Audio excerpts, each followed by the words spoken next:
So, okay. Well, if anybody's watching on the Twitch, minor issues. Yeah. Let me know whenever you're ready. No, we're good. We're good. Stuff. Oh, so are we live on the YouTube? Yep, we're live on the YouTube. Okay. Hey, everybody. How's it going? Welcome to episode 98 of the Game Junction Podcast. Always some kind of, I guess, tech issue, but probably the best we've been in a while as far as like actually getting live on time. So there's that. Yeah, there's that. Yeah. But hey, want to appreciate everybody that's supporting us and like that. Just want to give a quick shout out to all of our Patreon, our channel supporters, everybody that supports us down in the socials. If you don't, it's going to be down like in the links below, descriptions below and stuff like that. Just want to give a quick shout out to everybody that supports us. Obviously, we've had a really good week as far as like news goes. We had Nintendo Direct announcements that came up, some GameStop news, some PS5 news, Sonic 3, and a whole bunch of other stuff to get in. I'm saying that there's some I'm missing, but I'm just gonna keep going on. We'll definitely hit it up. But hey, ready to get into it. Oh, PAX West. Yeah. I misread the little note. Yeah, I was trying to think too. That's my bad, but hey, it just adds character to the podcast. Yeah. But obviously, before we got really into it, I just wanted to say, I don't know how the meme is. Maybe it's not relevant, but winter is coming. Oh God. No, just because it didn't snow where I was. It actually got pretty cool, chill last night down in like the hit like 44 this morning, like 7 a.m. It was like sweatshirt weather. But it's like, I don't know if you've seen in the news recently, but some of the mountains out here, one of the mountain passes, and especially up in like Montana, I think in some of the mountains of California, they're already seeing like 5 to like 11 inches of snow in some areas. Like that's crazy. Winter's definitely coming. That's wild. No, but I guess before we got into it, I know you're doing some other stuff in the background. Yes. Do you have anything you want to say before we got into it? Anything you wanted to bring up? I guess unique that happened during the week or anything like that? I mean, I had like a pretty good week. We got some pretty good news. Nothing, significant happened necessarily. Visions of Mana launched yesterday, so that's pretty cool. First mainline game in a very long time. Yeah, I mean, not too much happened on my end. How was your week? I mean, yeah, pretty much the same. I guess the only big thing is obviously we had a bunch of announcements came down. Obviously we had a bunch of games that came out this week that are definitely on our list to want to get around to play. Hopefully stream. Yeah, God that'd be willing. cool. And then just hey, I'm ready for summer to be done. Definitely enjoying that.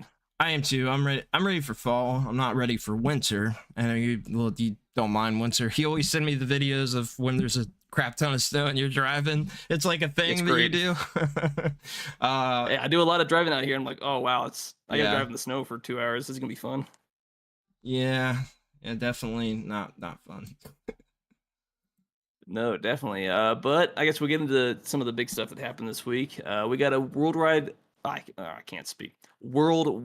release cancellation for Amazon Games live service, Blue Protocol, which was supposed to be whatever their MMO was. Yeah, I saw that. That kind of sucks, I mean, yeah, it kind of sucks. I guess I feel like I've heard that name before, but I didn't really know a whole lot about this. So maybe this was it's canceled, but I don't know how many people were actually expecting this to be like a big thing. I was wondering the same thing, but it seems like based on what I saw, I had like Reddit pop up when I typed it in, was looking it up, and it seems like there's actually a pretty big community of people that was looking forward to it. I'm not an MMO guy. There's been some stuff that's captured me, but not many. It's been a long time since I played one, so it doesn't really affect me, I guess, but it does kind of suck, for fans and people that were looking forward to it.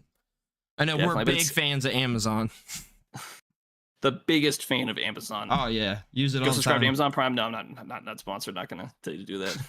But I do have an Amazon Prime. I've had one for like as long as I can remember. Back when it actually mattered to when you're buying. I was buying a lot of stuff online. But I mean, it's one of those things. It's a really competitive space, and maybe they saw. I don't know how far they were in development. Or they said it's going to be discontinued on January 18th, so at the start of the year. But I mean, the whole MMO / live service, because there is some crossover. It's just a really saturated competitive marketplace. because you're either going to find an MMO that you like to play, or you're going to find a single live service. I know they're technically different, but uh, for the nature of the argument, there's a lot of overlap as far as a game that you continuously come back to and play over and over again. Yeah. Especially when you have new content. It's just it's really saturated because most people find a single game and they just stick with that. Like when it comes to MMOs, I play Elder Scrolls Online. It's the only one that I really play and I actually like, but I'll play it like for like a month or two every year total, and I'll periodically come back to it when there's new updates and stuff like that. And I guess I don't know if you want to call it like the live service, but the only game like that I technically play is, I guess, technically Rocket League. That's a whole, I can hop in 10, 30 minutes, get 1, 2, 3 games in or something like that, and then kind of like pop out. But other than that, it's just like I rather play single player games. But most people just pick one live service game, because if you're gonna play one, if you only have like say 30 minutes to like an hour an evening every night, well, you're gonna pick one game that you want to play, and you're just gonna play that every night if that's all you have. Right. Yeah. Yeah. I mean, I used to play them all the time. I don't. Yeah, we know. Whatever. RuneScape, man. That was the only one that I'm trying to think of what else like where I really played for a significantly long time, and I don't think there is any that I put like a ton of time into. I can't think of anything other than literally RuneScape that I put like a crap ton of time into and played for years. Like I played Final Fantasy 14, but I didn't like spend a ton of time with it. I maybe put like 100 hours into it, tops. Yeah, I know you bring that up, and I was trying to go back and remember. I don't, as far as like live service games, I think the first one that I actually really got into, I guess it was technically two about the same time. It was kind of like Rocket League, and then Rainbow Six Siege I got into about the same time. That was early 2017 when I first started playing those. Yeah. And the only one that I still really play is Rocket League periodically. I stopped playing Siege when pretty much everybody else that I played with stopped playing at the same time, but I don't know. There's a lot of changes I didn't care for with the game, what it used to be back in like 2017 to 2019. But you pretty much just find one game, especially if you have, some friends to play with, and you just kind of play those. And then, I mean, yeah, I'll play that. I guess technically Elder Scrolls Online, because we haven't had an Elder Scrolls game in over a decade at this point. And I mean, as much as I like to go back and play Skyrim and Oblivion, and I'm not a fan of Morrowind, or for those that don't know, I say obviously because it's a big thing. I don't care for the combat of that game. I think it's aged terribly. But I mean, going back and play these games like Skyrim is great, and you go back and you can like remod it to vitalize it, give you some quality of life features, upgrade the graphics, add new content, because we've talked about the whole Skype living and stuff before. But after a while, it's kind of still like you want a new game, new experiences, a new world, new lore to explore. There's only so much that modding and going back to a game could really do for you. Yeah. Even then with Skyrim, like I'll go back and play it, but after a few hours, I'm just like, I've done everything. I'm kind of bored after a few hours. Like I got the taste that I wanted for it after 2 to 5 hours, and then it's like, all right, I'm gonna go play something else now.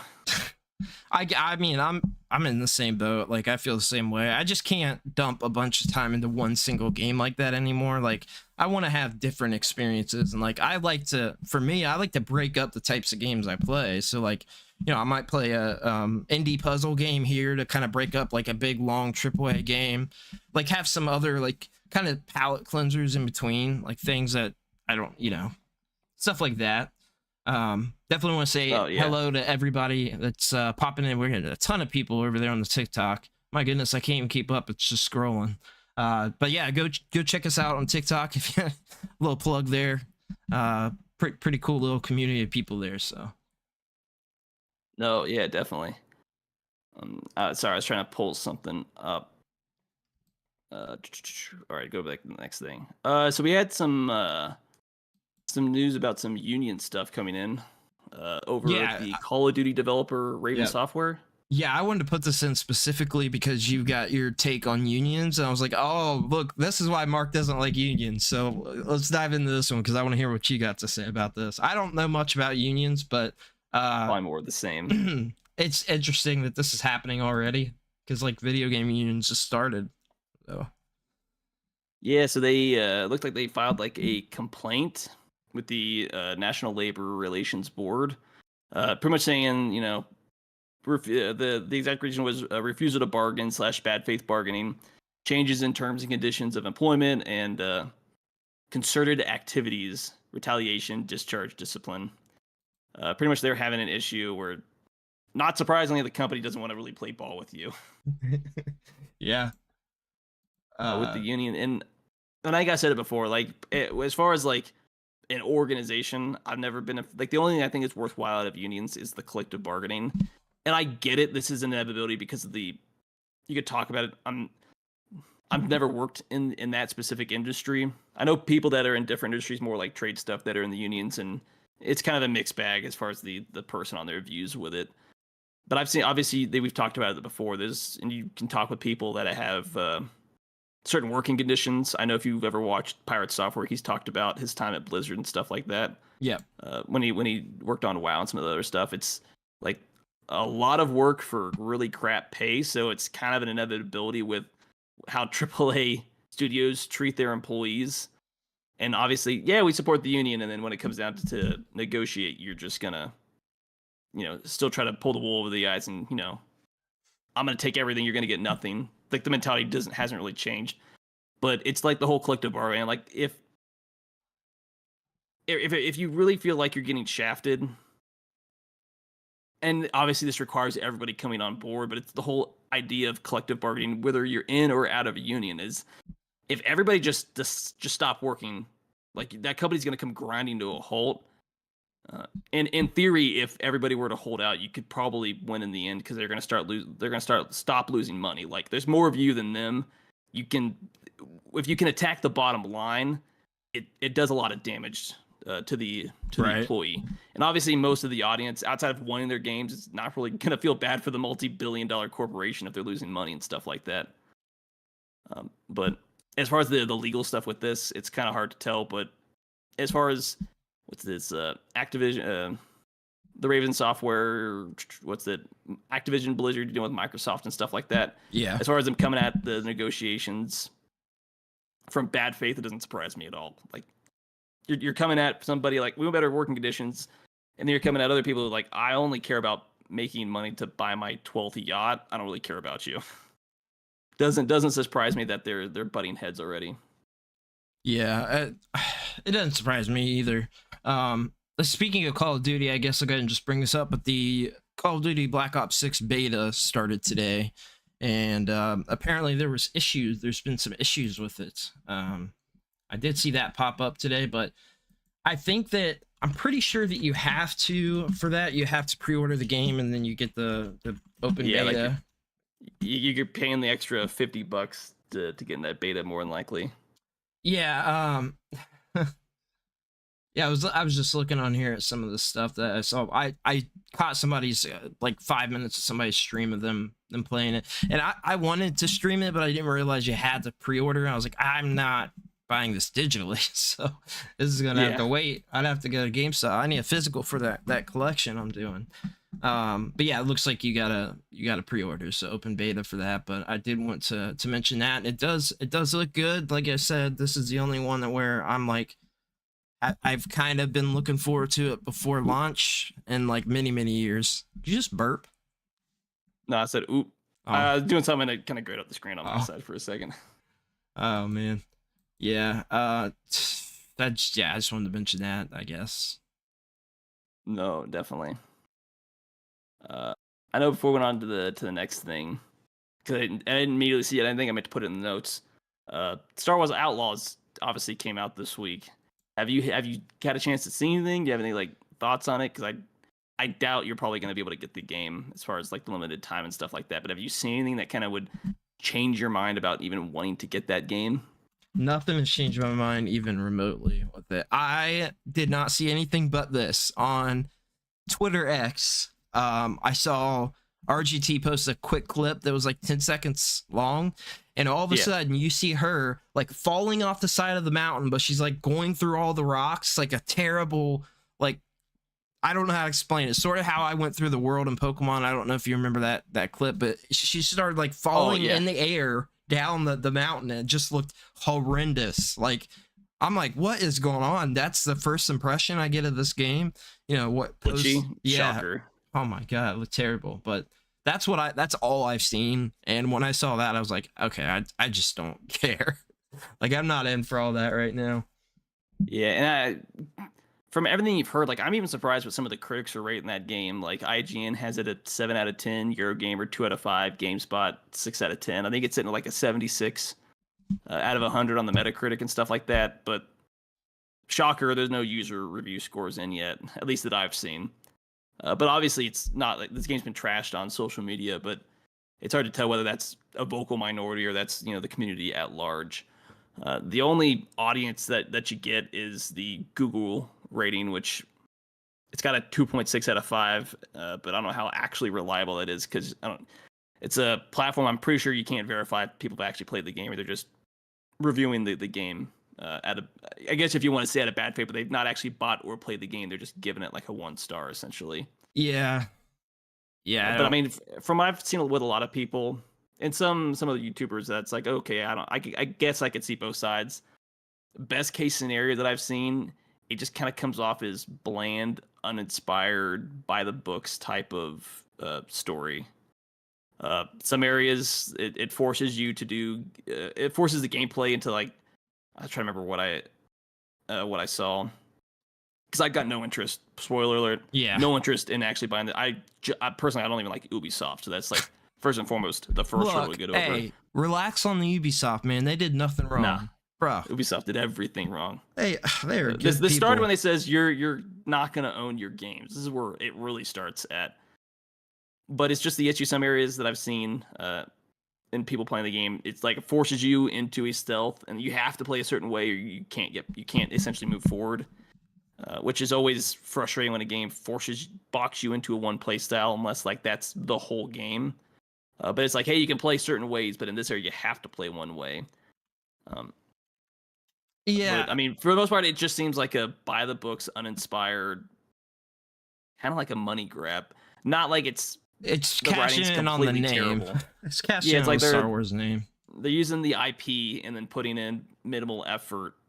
I mean, well, I would say minimal effort. There's still a lot of money into this game, but it doesn't do anything revolutionary, whether narratively or creatively when it comes to gameplay. I deeply wish that they would go back to the formula of the good Star Wars games, like Star Wars Bounty Hunter and like Star Wars Jedi Outcast and like stuff like that, where it was like a really narrative-driven, single-player focused game. You're not worrying about any microtransactions. You're not worrying about any of having to be connected online. Just like they were simple too. Like they were simple, but they worked. Like Star Wars Bounty Hunter, you can't tell me it's not a great game. Sure, it's got like issues here and there with maybe like being able to go through a wall or something like that, kind of like Metroid Prime Hunters, where it's like there's like spots where things can happen, but overall like a fantastic game. And you even look at like Star Wars was it Pod Racer, that's what it's called, for the 64.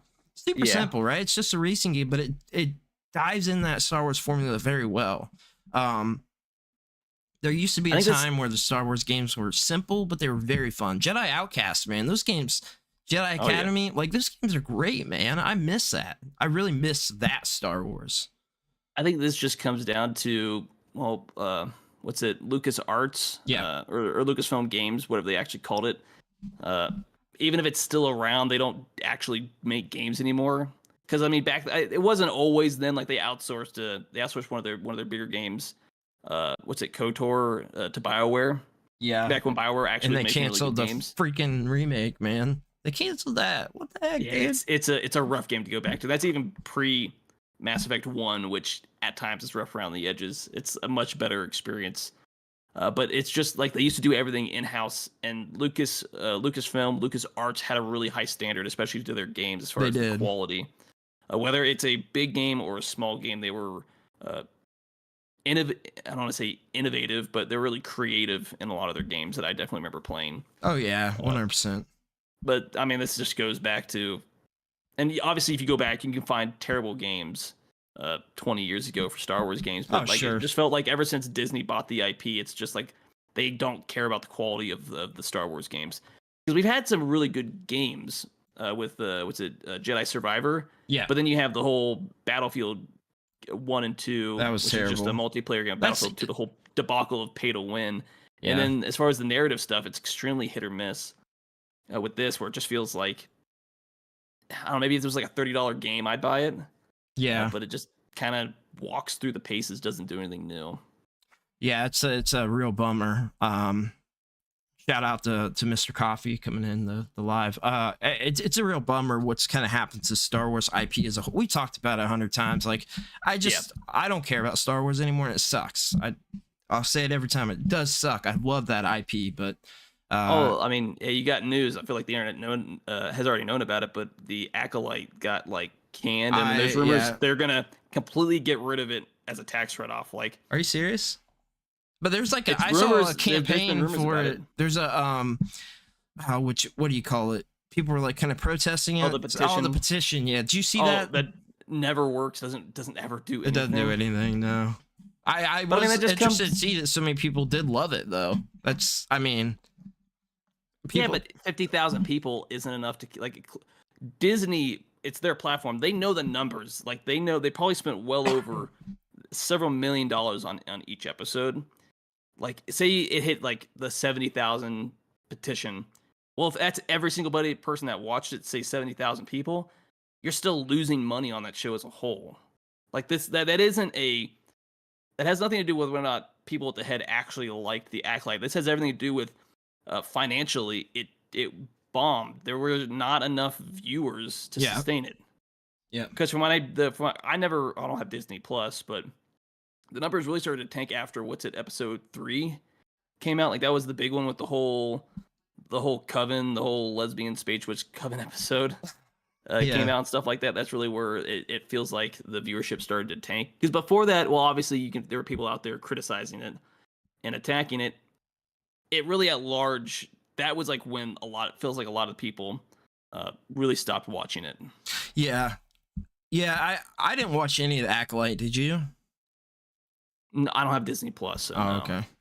Well, yeah. I'm sorry. I refuse. I don't like Disney as a corporation, so I refuse as much as possible to not give them money. Obviously, I watched Deadpool Wolverine, so they got $13 out of me for that. But well, yeah, the theater gets cut too, you know. Yeah. But I mean, it was probably one of their better movies in quite a while. I don't care what people say. Still better than the second Wolverine movie. Not the first one, but the second one. I didn't like the second one. Yeah. But I mean, it just kind of goes to show, like, it doesn't matter whether you really like the show or not. If Disney canceled a season 2, it clearly shows the viewership just wasn't there to sustain it. Like, it's just financially, you're losing money. It doesn't matter how much you like it, how many signatures you get. That's a bottom line thing. Yeah. Because that's just television and television movies in general. It doesn't matter whether you liked it or it had a good message. It's did this or did this not make money? Because some terrible written shows and movies get sequels because it made a lot of money, and some really good narrative shows don't get second seasons, don't get second movies because it was a really good movie, but it didn't make a lot of money or it lost money. So, yeah. And if those rumors are to be believed that they're going to get rid of it, that just means they lost a lot of money. Yeah, it does. Like the viewership had to have just, completely bottomed out on the second half of the episodes. Well, on a more positive note, we've got the PlayStation Plus monthly games for September announced. And I know that the big one coming out of that is the brand new, that I think literally just came out, Harry Potter game. As far as I'm aware, I think it literally just came out, right? The Harry that Quidditch game? That's brand new, I think. I haven't been following it, so I've seen it, but I didn't know when it actually came. I try to double check. Yeah, I'd be interested to see what the date is, but I'm pretty sure that I didn't even know it came out yet. I thought it's still coming out. But anyway, the Quidditch Champions game, which is again looks like a throwaway for the IP. So it doesn't look good. Yeah, I didn't know. It kind of looks. It just looks like a generic Quidditch sports game, so they didn't put a lot of money to it. But this game comes out September 3rd, so it's about to come out. Probably for a lot of people that are listening to this after the fact, aren't watching this live, it's probably going to be out by the time you watch this. So yeah, to me, doesn't it look cheap to you? Doesn't it just look like a cheap game? I mean, if the mechanics are decent and it's just like a sports type game, you could probably get away with how the graphics kind of look. But I don't know. I haven't been following this game, and I don't know. But it looks like it's just a Quidditch game, so they're not going to put a lot of money behind it. There was a good Quidditch game on, I think, the PS1. It was pretty dang fun. It took right after the movie, so it had the stylized movie stuff. But I don't Yeah. know. For PlayStation Plus, I'll check it out since it's on that. Like, I'll check it out because I like Harry Potter. But we also got MLB The Show 24, and then Little Nightmares 2, which Little Nightmares 2 is great, fantastic game. So I think that's a good one. I would actually put that above the Harry Potter one, but because it's brand new, essentially. Yeah, and I just wanted to say, because it's a sports game, at the you can criticize what it looks. It's a $30 game on Steam for the base version of the game, so it's not like you're breaking the bank with this. But I mean, I guess we'll actually see when it comes out, because yeah, I mean, it does look like they try to save money, but it's not like it's a full price game for essentially just a sports game, like a mini sports game out of the books and show. Or I Yeah, guess the movies. I mean, it's kind of whatever to me, but I'll check it out since it's on there. I mean, why not? You know, I like Harry Potter. Yeah. So that's what we got for that. What do we got next? We had some CD Projekt Red news. They were having it. They brought Keanu Reeves and Idris Elba, if I didn't butcher his name. I think it's Idris Elba. I think. Yeah, so Could they be said they wrong. were appearing in Sonic 3 together, from what I saw. Does this? I believe this has to do with the actual Sonic 3 trailer that we got. And Yeah, I still need to meant to- watch the. Hit my mic. I still need to watch the second movie. I still only watched the first one.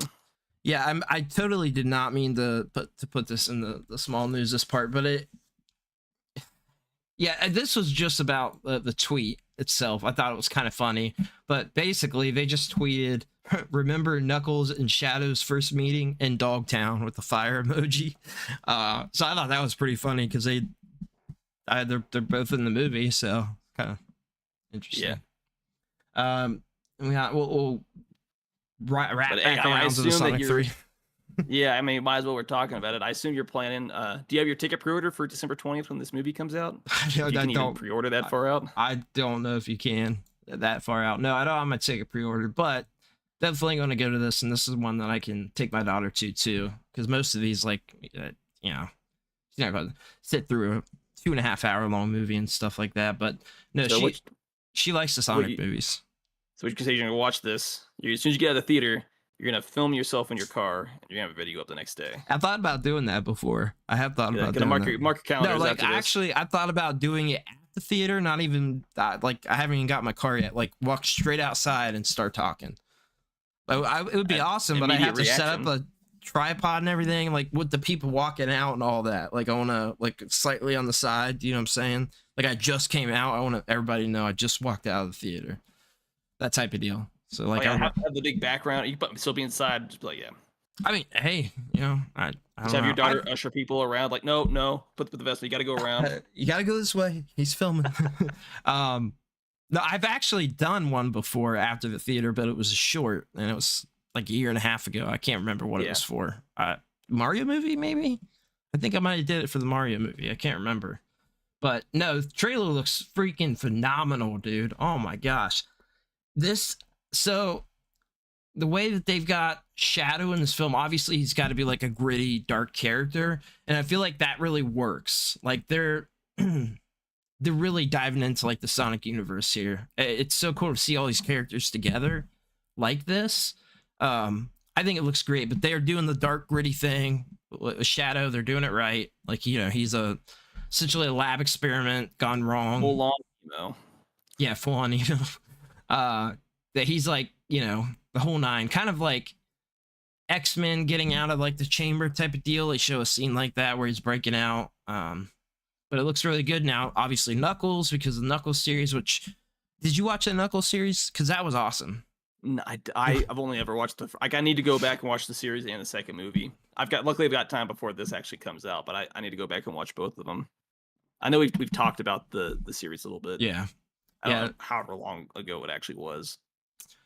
It doesn't feel like it was that long ago that Sonic 2 came out, like maybe 2 years or something. Sounds about right.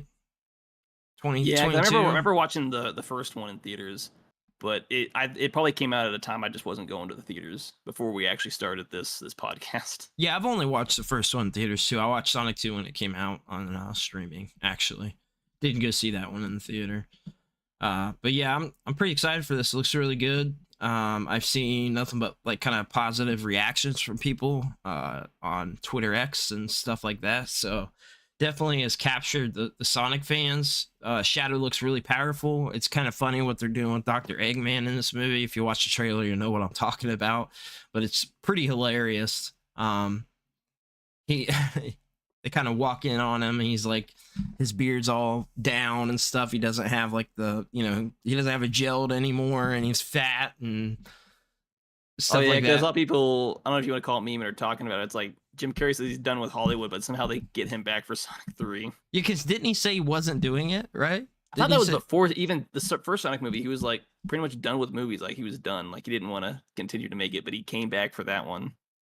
They must have offered him some good change for that. I'm sure these movies have done very, very well too. Or he likes the role he's had. I don't know if he had any kind of input on the role itself or something like that. Whatever it is, it's good. I like the take that they've got on him, kind of retired, sort of away from everything, and they got to kind of draw him out because Shadow escaped and is an issue, but they've like collaborated on the logo being half Shadow, half Sonic. Like they're doing it all right. Looks really good, man. I'm really excited about it.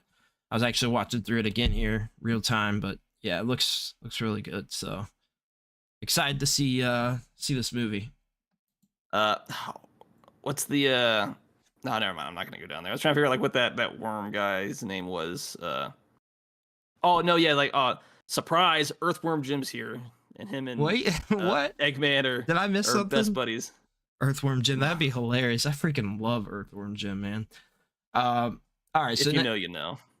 Yeah, if you know, you know. The next thing, actually, there's kind of an update to this, because when I put this in this morning, this wasn't the case, but Guilty Gear Strive was spotted on a banner sporting the Switch logo, and now it's up for pre-order. I got the notification a couple hours ago that it's up for pre-order on Amazon already, so it got spotted there with the Switch logo. I don't know if it was on purpose or accidental, because it wasn't up for pre-order yet, but somebody took a picture, put it online, and now you can pre-order it. That's great. I've raved about this game because this is the one with like the anime story, where it's very heavy story based. Yeah, so it's good games. Great game. I mean, just perfect fighter. So I think it'll work well on Switch and it'll be fine. So no, definitely. This was kind of like a little spinoff, just because we were talking about some other movies. For those that have it near them, I don't know if your local theaters advertise for what's it called, Flashback Cinema. It's one of the ones that my local one does. So they're doing it on, I guess it's extended because of the weekend, but for the 1st, the 2nd, and the 4th, my local theater's doing, they're re-airing Fellowship of the Ring, the extended edition in theaters for like 1 week after the other, all 3 movies. I could say I've got my ticket already for the one on Sunday, because it's the one I'm going to be able to actually go to be able to watch all 3.5 hours of the first movie. That sounds fun. I don't.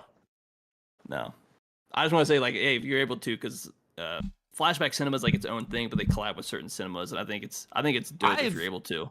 So they have a thing here for my like local theater. It's not a chain. They do a thing where it's like, I'd have to look it up. I don't know what they call it. But they have something like that, and I don't know if it's every week, like you're saying. I think it was like a once a month thing where it's like in there for a period of time, or it might even just be a night. Flashback Cinema has like their own website, and on their site it says, "Hey, this is like the schedule," and then they partner with certain theaters and stuff like that. Yeah, I don't even see it advertised for their website right now, so I'm not sure if they're still doing that or not, but maybe one of the chains in about an hour away. But I brought that up because I guess there's 2 big movies that come out in September that I feel like you have an interest in. Obviously, you brought it up on September 19th. Transformers 1 comes out. Mm-hmm. Yep. And I've seen the trailer multiple times because I've been to the theaters more recently here in the past like 2 months than quite a while, and it's always definitely aired, and it looks like I'm interested to see how they tell this prequel story. I don't know if it's been told in another form before. They're trying something brand new. Yeah, it's been told a lot in the animated shows. Like if you watch, they're always like kind of a reboot and like sort of a retelling in that like animated series style. So it's been told a lot, comic books and stuff like that. But I'm interested to see, because it looks to me, I know all about the origin story. To me, it looks like they might be doing some different stuff with it, because like the whole stuff with Megatron, we haven't seen it that deep where they're like friends. Like we've seen it before in comic books. Yeah. We've seen it in animated series briefly, but not like that. Not that whole like building sort of the relationship and what was the fallout of everything. So I'm super excited to watch that one. Yeah, and then just because I know, because my local theater is doing what they're saying early access screening, but the Beetlejuice movie, is that something like you've seen that you're really interested in actually going to see? So my only problem with that, like, it's great that it's getting a new movie, and I loved it as a kid. But going back and watching that now, boy, that movie is rough. I know it's got like a big cult following, but I'll definitely watch this. I just don't know that I want to go to the theater to watch that. Yeah, because I got a guy that I work with who is he's gonna take him and his whole family are going to this movie. Cause he was like a huge Beetlejuice fan as like a kid. Like it's one of his favorite movies. I know he was talking about it recently. I loved it as a kid. Don't get me wrong. There's something when I rewatched it. I don't know. It's maybe a little too over the top for my taste these days. Cause I don't know. Maybe I need to watch it again, but I did see that on December 13th, the Lord of the Rings anime is going to be in theater, actually. My theater's showing. Yeah, that's another December. Like, there's a lot of good movies that come out. There's quite a bit, because I want to see the new Joker. I want to see. Oh, that's right. I remember seeing that trailer. That looks like a really interesting, because it brings in Joaquin Phoenix, but now they're bringing in Harley Quinn into that universe. I'm really interested to see how they tell that story. Me too. I thought that first Joker movie was really good. I also want to see Mufasa. I really love Lion King. I'm a big old school Disney fan, so I like all those old properties I'm a fan of, regardless of what they, do now. This is a story of that series that I love, so I want to see that too. But like, there's ones like where I'm sure I'll watch Moana too, but that's probably something we'll watch at home. I'm sure we'll watch that. That Wicked movie kind of interests me a little bit, as long as it's not a musical. Like the Wicked musical. I assumed, because at first I saw this and like, this is, I don't know what I thought when I first saw that, but I assumed it was the theatrical take on the actual. I hope, as long as it's not that stage play. That's the thing. Like, if this is like a musical, I'm not interested. I don't like musicals. It's just not my thing. Or they're like, oh, shocker, this old movie from like the 40s. Dude, that movie's from the 30s, I think, right? Isn't really the movie. Yeah, maybe the 30s. It's a really old movie, but it's like, oh, a twist is like the Wicked Witch isn't really all that wicked, or some other. I thought it was kind of stupid. I actually don't know the story of Wicked, but I do like Wizard of Oz a lot. I do love it. I'm a big fan of that movie. I didn't care for it. I've watched it probably 2 or 3 times my whole life. I've never once cared for it. Do you want to see the new Alien? Because I know I want to see. I considered going to go watch it. It's out in theaters now. It's out now. I didn't care for it to even go. I've never been a big Alien fan outright. But Alien / Predator was never my thing. I thought the first Alien was okay, and then I was really only a fan of the first Predator, but that's probably more that has to do with Arnold Schwarzenegger being in it at like his peak than anything else. First Predator is peak of the series for sure, and then the first 2 Alien movies are good. After that, I think it's pretty much total garbage. But Alien and Aliens, I think, are both fantastic movies in their own way. What is it? You have like, I feel like we talked about it before, but it's Prometheus is one of the prequel movies, and there's another. Yeah. Is that the prequel for the aliens? Where they're on a different world. It's such I didn't weird like it. I'm not a fan at all. There's nothing else Aliens that's ever came out that I've liked, but I love the property itself, and I feel like it could do very, very well if somebody does it right. Just go back to that formula of the first Alien movie. I don't understand what's so hard. Claustrophobic. Yeah, classic horror. It's a space horror movie. I mean, that's what it needs to be like. It's that type of deal. And same with like Predator. If they would just go back to the formula of the first Predator movie, man, they would be doing so well. I don't know what's so hard, because it's like a simple formula. It's at the end of the day. I mean, that's because I've seen the trailers, and it looked like they were trying to go back to the original Alien as far as out in space on a space station, trying to like everyone's just kind of like getting taken out outside of, I assume, your main character who makes it out and stuff like that. That old school horror that Aliens was back in the 80s when the first movie came out. Oh, we can't forget that Billy Joe's going to sleep for the month of September. We got to wake him up when September ends. Somebody said that in the chat. I didn't think about that. He's so right. That's hilarious. Wake me up when September. God, it's an old.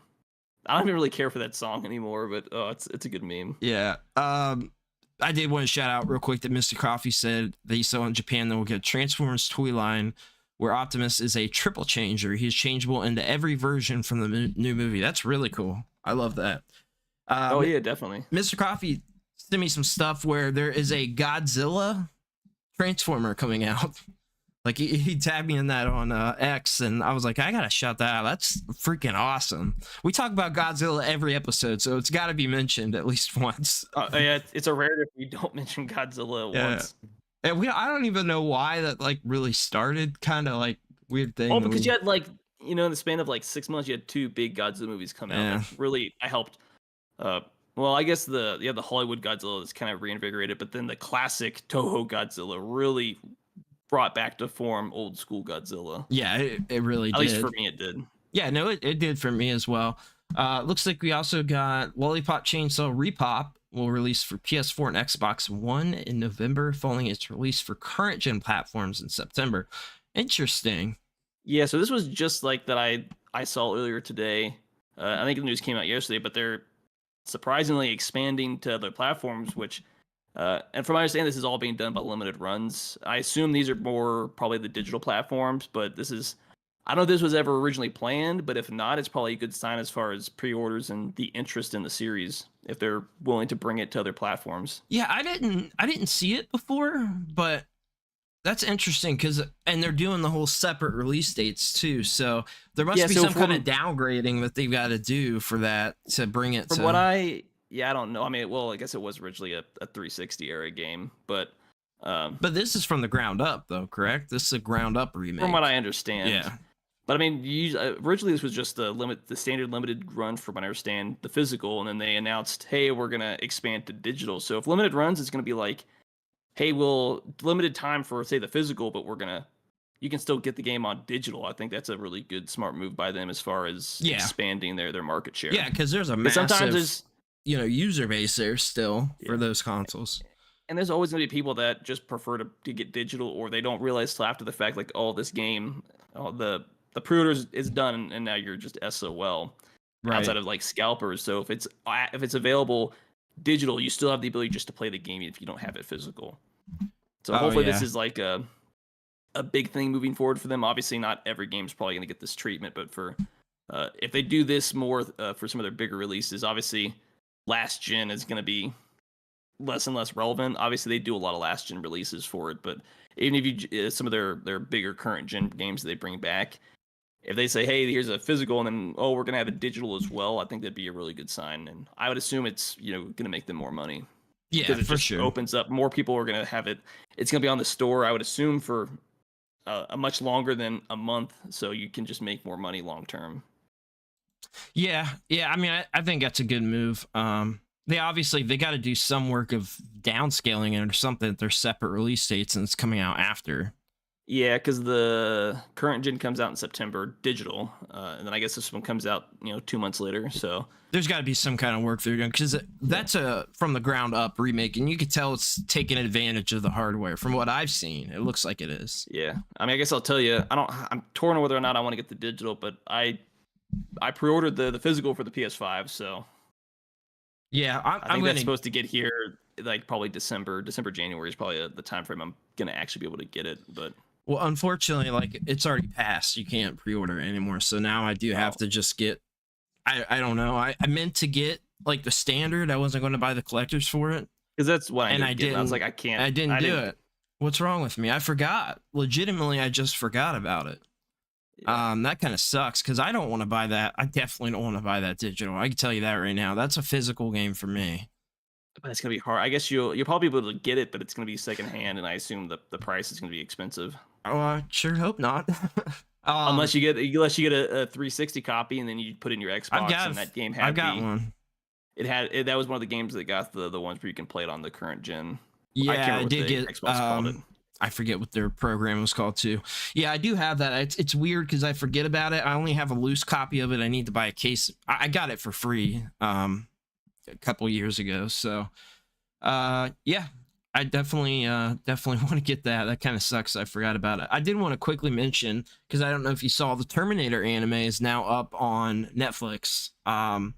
And IGN gave it a 7, saying Terminator Zero is a slick, violent, focused, slightly flawed anime that goes all in on its emotional resonance and surpasses the franchise's other recent efforts. So I've generally seen that this is better than most of the other outputtings we've got in a long time.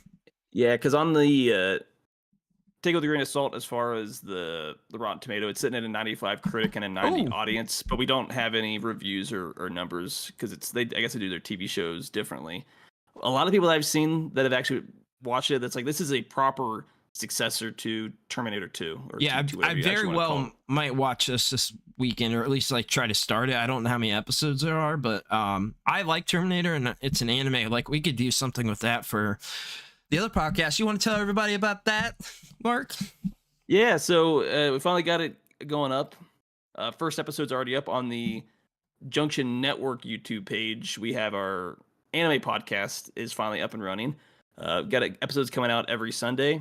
The goal is to have them, I believe, go live noon Eastern time every Sunday is the goal. Yep. To go up live on that, and then hopefully here soon should have them going up on at least one, or I'm working on the actual podcast platforms themselves. It still needs a little bit of work, but they're going for sure up live first on the YouTube, and then when we actually get them live on a one of the podcast platforms, however that needs to work, because I need to get some more work done behind that. We'll then let y'all know. But yeah, I know I've seen it in some of the comments earlier. Some people got a chance to go around and watch it. Graphics maybe not look as fancy as this, but it's something new. So we're having stuff kind of put together and made behind the scenes. But just me, Brandon, talking, pre-recorded, about an hour, just about, I guess, general anime related stuff, maybe some more Japan stuff tied in with that. But we used to be doing that on this podcast when for a short while we were having like 4 to 6 hour long podcasts. It definitely ballooned to a really long podcast. So, got a little out of hand there. Yeah, we felt like it'd be better to split it. We've been talking about it for a while, and we finally have stuff moving forward with that, getting them put up live, and obviously, hopefully down the road it starts to sound and look a lot better.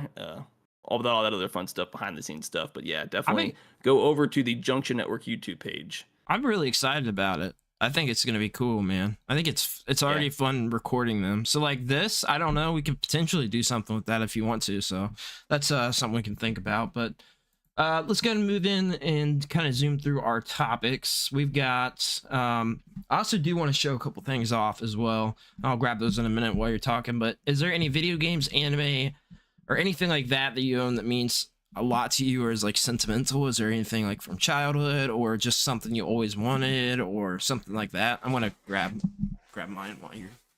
I guess if you want to go straight from the childhood, it's kind of maybe a little bit difficult, because it comes back to for video games and anime. I guess I'll hit the video games up.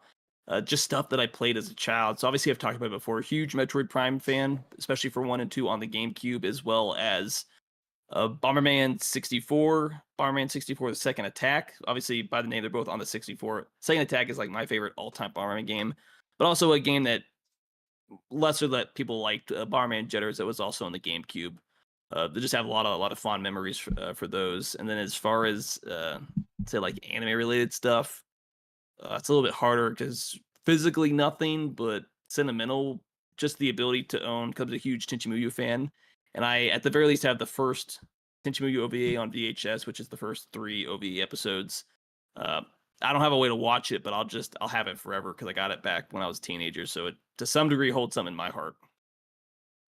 Yeah, I've got 2 things. I've showed this off 100 times, but this game, I just have a lot of fond memories of it. Yeah, this game is something that when I re-got it, not super, a couple years ago, it's one where I've got so many fond memories through like kind of a difficult time in my life, because this was like around the time my parents split up. So I was playing this a ton. It was like a huge distraction, you know what I mean? And Oh yeah, I it definitely just remember us playing it a lot. yeah, it just means so much to me. And I put more time in this online than I ever have any other game in my life. I had something like 3,000 hours or something. But I played it every day after school. Like for years, I played with people on Insider and stuff. And then this guy, Turbo Express, because I wanted it as a kid and never got it. It was something I always wanted as a kid. Saw it discounted at Radio Shack for $30, and my parents wouldn't buy it for me. And now it's like a $700 system. So when I finally got this guy, I was just super excited because it's literally just something I've always wanted. So yeah, those two things for me. Yeah, and then I guess because it reminded me of something I actually saw earlier this week. Technically, this was posted back on August 20th, so 10 days ago. But the @Backyard Sports posted on the Twitter X account that they're bringing back the backyard sports games. I don't know if you remember those, like backyard baseball and stuff like that. Like there is a short little like 40-second trailer, but I don't know. We didn't actually get to see any gameplay, but it's like, hey, they're bringing back the backyard sports. So I guess we'll wait and see what those games. I don't remember playing them a whole lot, but I definitely remember those games with the kids playing, the kid announcers. Some of the kids were based off actual, like some baseball, actual like baseball players. Well, you want to hear something crazy? I just went on X because you mentioned that, and I won a code for Star Wars Bounty Hunter. I just got a DM about that. We were just talking about it. I didn't even realize yeah, that's hilarious. What interesting timing. That's funny. Yeah, the backyard sports, they're making a cartoon too. Did you see that? They're making a cartoon and bringing back the game series. Crazy. You know what this the series reminds me of? It's an old Disney anime. You remember the one where it had like a bunch of kids, but they were always in trouble with the principal and stuff like that? Oh, you're talking about Recess. Yeah. This, like, going back to just for whatever reason, that immediately popped in my head of like, I remember that really being a cartoon that I really liked growing up. And then there was a movie that I think like peaked that series. I don't know if it ended after that. It's been so long, but it was a really interesting bridge between, you know, being like a kid and then being like an adult at a point in that movie, if you remember it. Or like the principal was like, hey, I used to like remember being. Are you talking about the Recess movie? Yeah, I remember it. Yeah, I loved it. It was a really good movie. That was as far one as of kids movies goes. I think it's a really underrated, forgotten kids movie. Yeah, no, I loved it. But yeah, no, you mentioned this topic and I just like, oh, hey, I remember actually seeing this being talked about before. So let me, give it a quick little shout out. Oh yeah, for sure. I love that. And then I guess for me, it would kind of be. Are we talking about the Cartoon Network shows that we jumped? It's not it wasn't a Cartoon Network show, but we just get on that topic. We just got on the topic because it certain things kind of popped in my head. I didn't realize that was a topic later down, but we can continue on if you want. Well, let's just going to continue on with that. So, what's your favorite Cartoon Network show? Like overall, your number one favorite? I have a feeling I know what it is. Yeah, I probably have to go with the tried and true classic Ed, Edd n Eddy, just because it has a lot of memories, and it's one of the first ones that definitely comes to my mind as far as cartoons. No, so does it's like the same. Foster's. That's what I was gonna say. Ed, Edd n Eddy and Foster's. Yeah, but like I always know because I think we've mentioned it before on the podcast. Because like Ed, Edd n Eddy, the whole like I don't know if you want to call them scams, but hey, we got to get we did those in real life. Yeah, we were in elementary school. It was like 5th, 6th grade. We're selling shade for 5 cents, and we did it too. Oh my god. Oh, do you remember when we were kicking somebody out, telling them they couldn't be over there unless they paid us? It was 5 cents for the whole summer, though.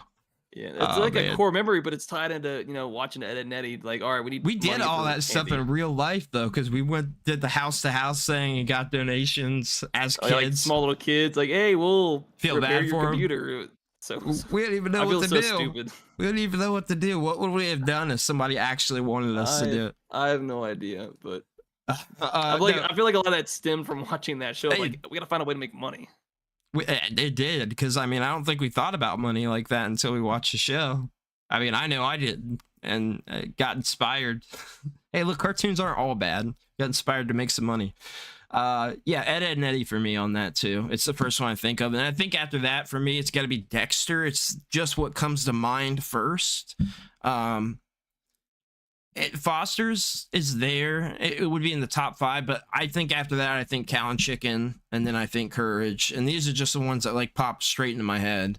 I think Foster's would be 5th. I'm not saying that that's not that's probably my second favorite for me as well. I think it's got to be. I just have so many memories tied to that. Watching that when it first came out, the night it came out, watching that movie, that was pressed together of several episodes. So good times. How's it go again? Mama had a chicken. Mama had a cow. Dad was proud. He didn't care how. And then, a whole bunch come to mind. Sheep in the Big City. Wow. Yeah, I mean, I think of all the weird stuff because that's the stuff I like the most. And then attached to that is Orbit. If anybody remembers Cartoon Orbit on the Cartoon Network website, that made me aware of a bunch of other Cartoon Network shows I didn't even know actually existed. There was like a lot of weird ones where it got canceled the first season, like a ton of them. I mean, there's so many. Like My Life as no, not My Life. That's Nickelodeon. Robot Jones. Do you remember Robot Jones? Oh yeah, no, I definitely remember that one. Yeah, there's so many. I'd applaud this so many. Samurai Jack was a really big one. I can't remember if you mentioned that one. Grim Adventures of Billy and Mandy was another big Cartoon Network show. Oh yeah, I definitely remember watching. Oh, I can't remember this. Hi Puffy Amiyumi. Yep, which you didn't realize was actually based off an actual band. Yeah, in Japan, but they made like a whole new soundtrack for that. And it actually probably one of the early instances of me having an interest in technically J-pop as a whole. No, seriously, because I didn't even know it existed until then. I bought it years ago, but I have the whole soundtrack to that show, to the Hi Puffy Amiyumi show, downloaded, or I bought it on iTunes like years ago, and I'll periodically go back and just listen to those songs. Do you remember the song? Because it was really popular for some reason. It wasn't necessarily attached to that, but it was called Kissy Kissy. Do you remember that song? It was like a Japanese song. I'm sure I've heard of it. It's not necessarily jumping to mind. You definitely would if you heard just like the beginning of it. You know what I'm talking about. Yeah. But, it's I feel like we've talked about it before, but what's it? Megas XLR. Yeah. The whole chicks dig giant robots in the theme song. I loved it. I love that show. And do you remember when they made the Hot Wheels cartoon on Cartoon Network? Do you remember that? It was like anime-ish. It was like 3D. I remember seeing it, but I don't. That's pretty much as far as it goes. Yeah, I liked it. I liked it a lot. And there was a few iterations of that, but I really liked it. Rudigs in the chat said that they did not have Cartoon Network in Canada when he was growing up. But he loved Dragon Ball Z and also loves like the classics like Bugs Bunny and stuff like that. And I like the classics too. I love all that. That's stuff I feel like that will forever be timeless because everybody can watch that. Like Bugs Bunny and all the Looney Tunes stuff. Like it's simple. It's timeless. I can get sucked into it right now sitting on the couch watching it. Like it's classics. Okay, what do we got next here? Next topic. I guess you gotta bounce around a little bit. Yeah, how many games a year would you estimate you buy in the launch window? So like when games are new, how many new games do you think you buy? Digital or physical? 1 to 5. It really depends on the year and the game and stuff like that, but probably at least 1, no more than 5. Just because there's not that many games I'm going to buy every year, brand new. I think this year, I think I bought 2. More than that. Really? 2 that I can remember. I pre-ordered Stellar Blade, and then I bought Black Myth Wukong like the second or third day it was out. I know I got the Princess Peach Showtime. I got Super Mario RPG. What else did I get? Did I get anything else new this year?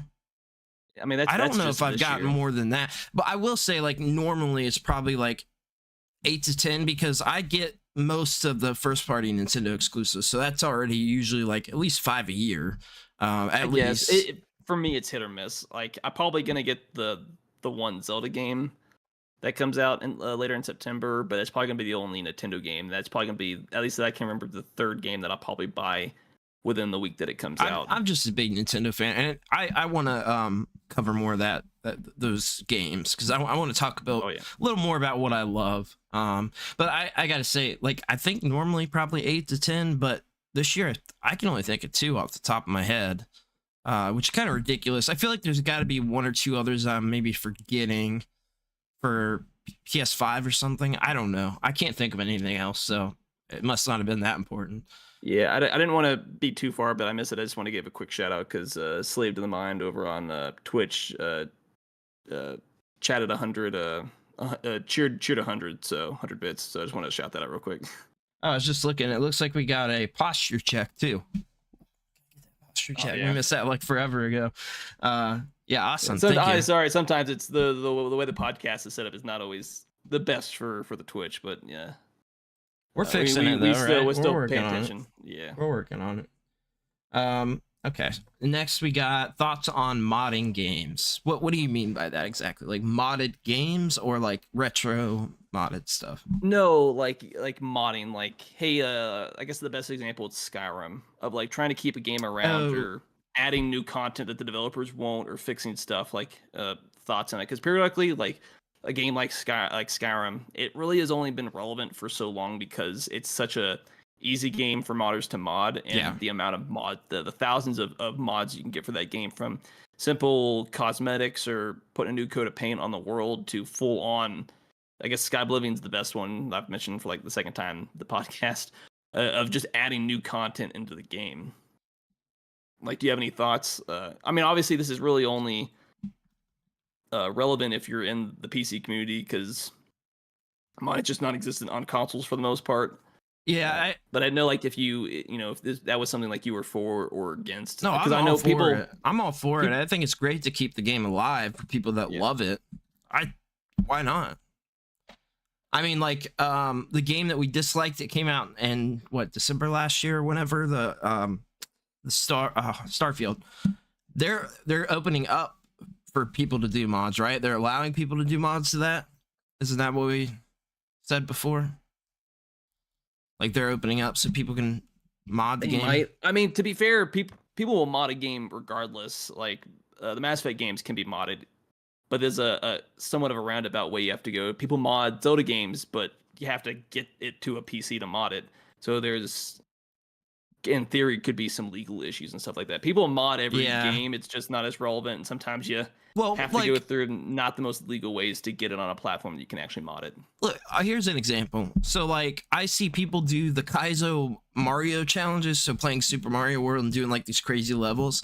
Like, to me, I think that's great. But that's, for instance, that's a retro game. Nintendo shouldn't be going after that. They're keeping things alive. And a lot of people are playing Super Mario Maker anyway now. A lot of people play it that way. It took it forever, but I remember you can still see people now, like, that's like old school, where you actually had to go in and, like, go into the actual cartridge of certain games and mess with the assets, like, or to build something from scratch. Yeah, I've got two physical. I've got a one of the Mana games. I don't know why it's slipping my head. Like, the best one of the best RPGs ever, and I can't think of that. Secret of Mana. Okay, yeah, I didn't know what you're talking about. Yeah, no, I have a like modded version of that that adds in. I can't remember what all they did to it because I still never beat it, but somebody sent it out quite a while ago, and I played like 5 or 6 hours of it. I'm not sure what's different on it, but I see people mod some of these things and do cool stuff to them. Like, I've seen people recreate the Zelda from that online Famicom service where they broadcast it. I've seen people do stuff with that, like, so the assets from that. Yes, Teleview. Yeah, with the assets from that sort of thing and stuff like that, or recreate it within. I've seen people like try to recreate that within like Link to the Past, and I think it's great, man. I think it keeps stuff alive. Like, I don't think companies, if they do, because I don't hear about that often with the modding now. Like, I just don't hear about it that much, but I think it's always relevant, but it's certain games it's more relevant. It's, if you're not big in the PC platform, it's just not an easy thing to access. Because I was messing around, because it's one of those things where it's like, it's modding a game can be a nightmare if you're just adding mods randomly left and right. Yeah. Because the biggest thing, like, hey, there's 100 mods. I've done this before in the past when I was modding the original version of Skyrim. You download like 50 mods. Since when do you mod? Get out of here! You ain't modding no game. I used to mod Skyrim back in, like, way back in the day. Now it's like a nerd. 5. Whatever. But it was always, I think, it's like not every mod for a game will actually work the same. You go on the Nexus is like the biggest platform, and you download. So it's like, hey, download a few here and there. But recently, because I brought this up, I was looking around of like, what's the best, I don't know, 100 mods that work together that, simplifies it for the user. And then I ran across some stuff, and I think it exists for like Skyrim, but for Cyberpunk 2077, there were people that had pre-put together essentially like mod lists of mods that, hey, this version of these mods, you just download this bundle, install it, however the instructions are for download. I think Nexus uses the Vortex app to mod stuff. And it's just like, hey, here's, anywhere from like, I've seen 50 mods that you can download together that work together to like 1,100 mods. That's like 20 some gigs extra that, hey, this list of mods works together, and you don't have to go through and not only find certain mods, but make sure they're actually compatible together. That makes sense. Because I think Cyberpunk's another game that definitely benefits from modding. Oh yeah, for sure. Not only does it can add a level of higher definition to the game, considering the game's not really that old, but there's some 4K mods. There's a lot of just graphical mods of just general outfits that you can add to your characters to just overlay stuff that you can do that actually fix, like, there's like I can't remember what it's actually called, but there's mods that somewhat make the driving feel a lot better, or you can actually have a lot more control over how tight or loose, certain cars feel.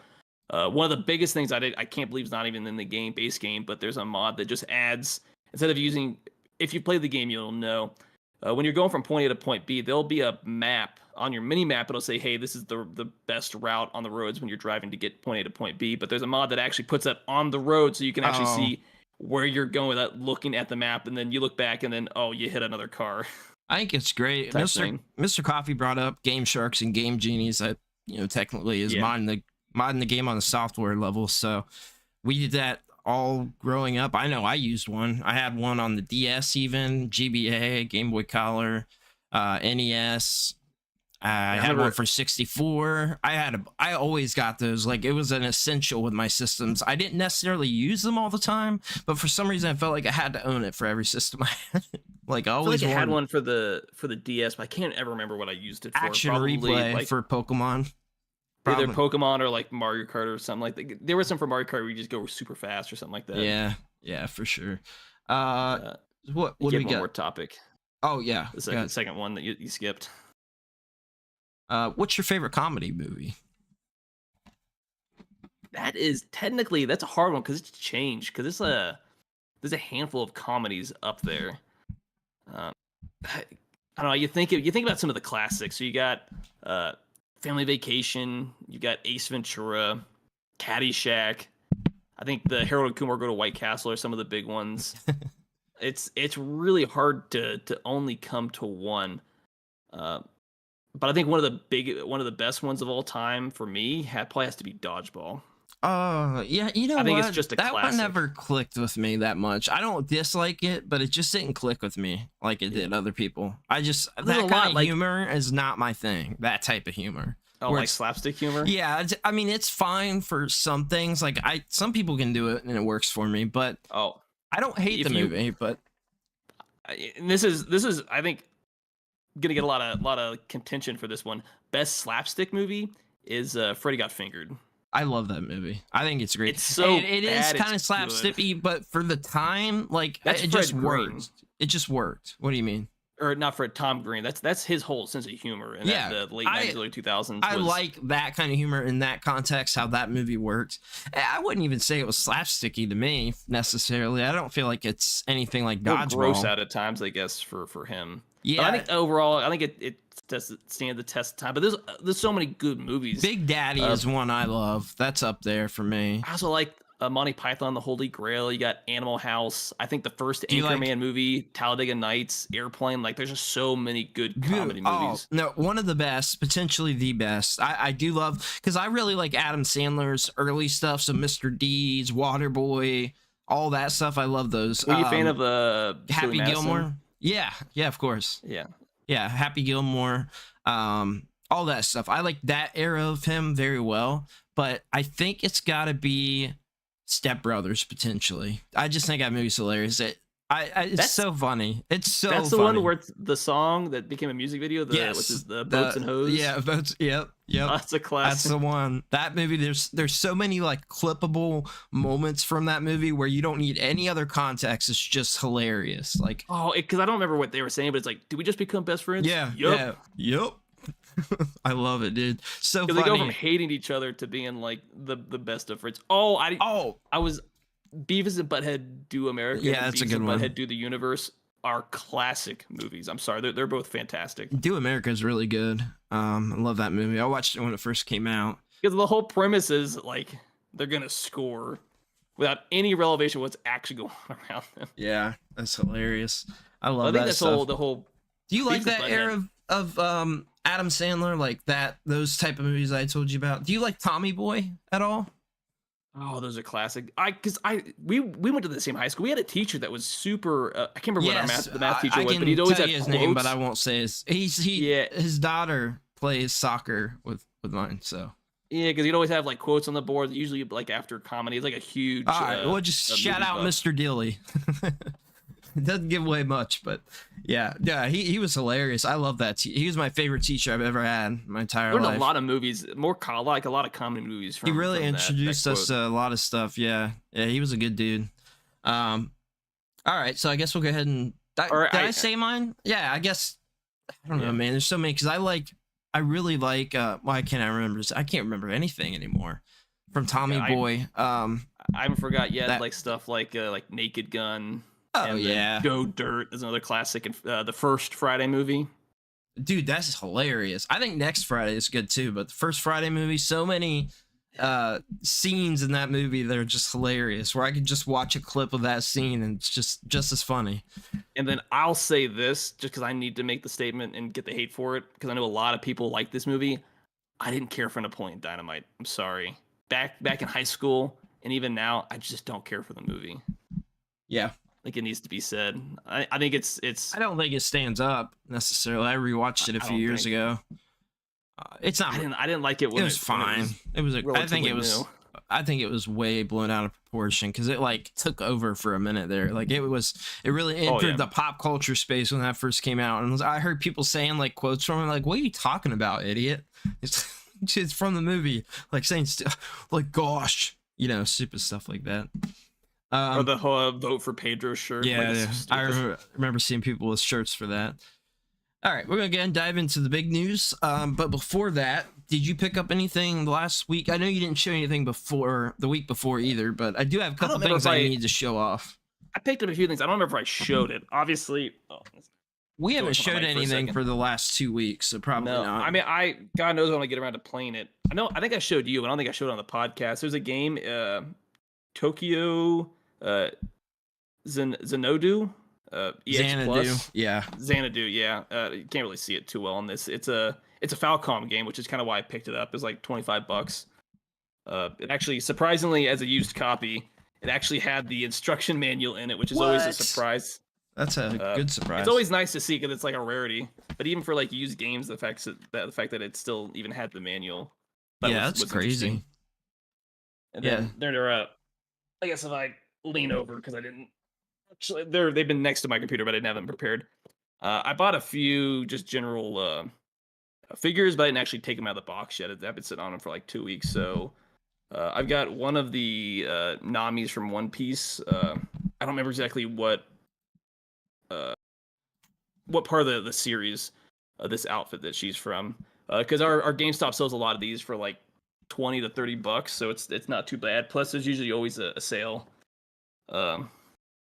Another, sorry, it's just been a hot since I've seen it, and it's all in Japanese, but I can't remember her name. But one of the psychic chicks from One Punch Man, she's, I believe, the younger sister to the little short lolly chick. I think her sister is the psychic. I think she may have to do with the ice ability or something like that.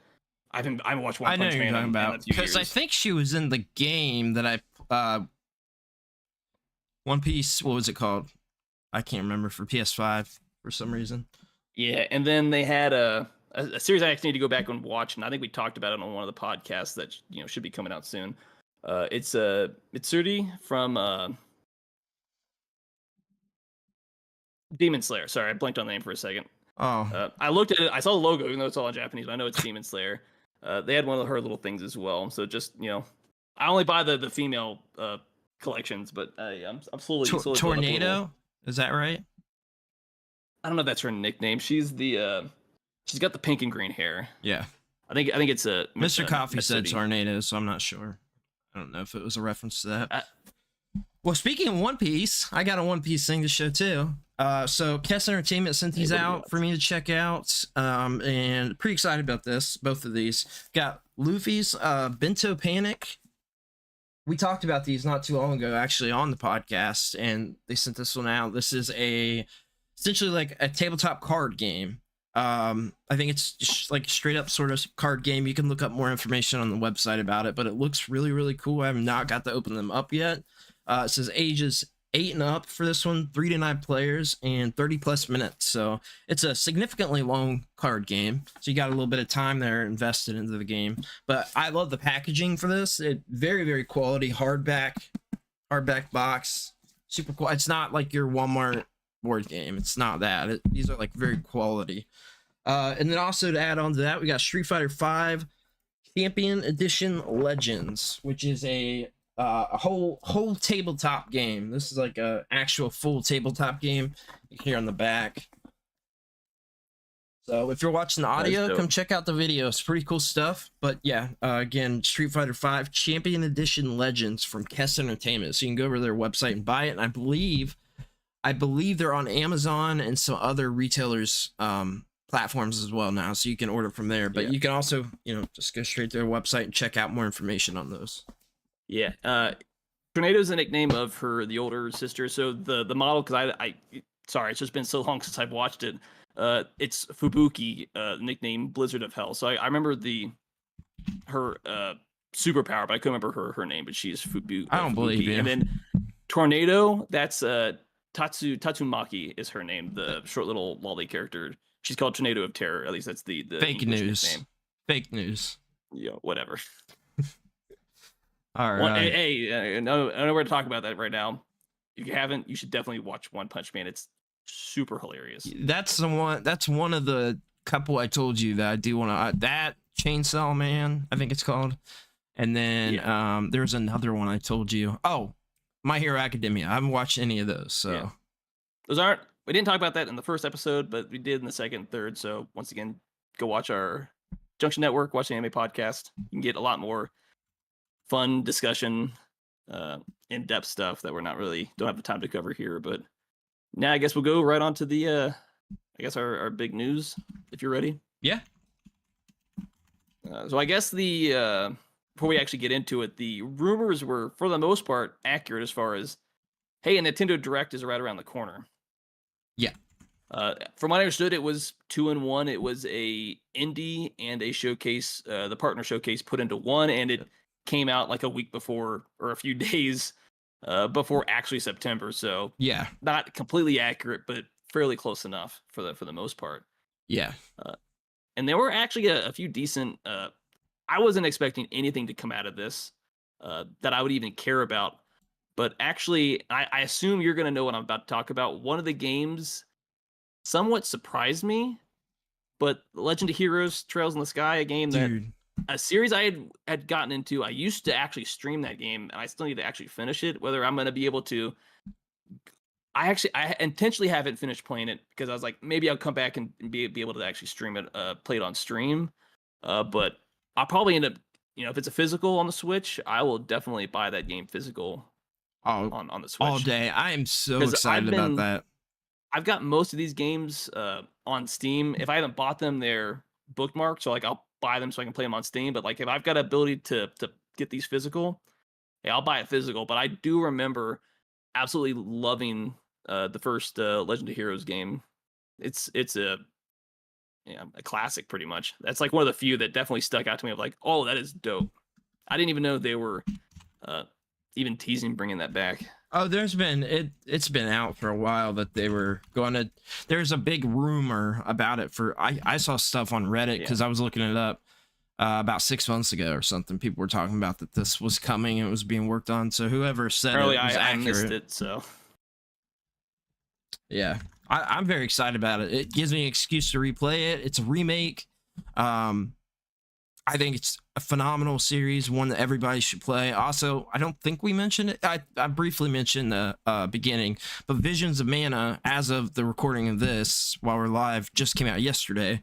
So it'll be different for audio listeners, but it did drop, and it's the first one mainline game, I think, in like 12, 15 years. When I was researching, I was like, when did the last one, like the last mainline game, actually come out? It's been that long. It's been a long time.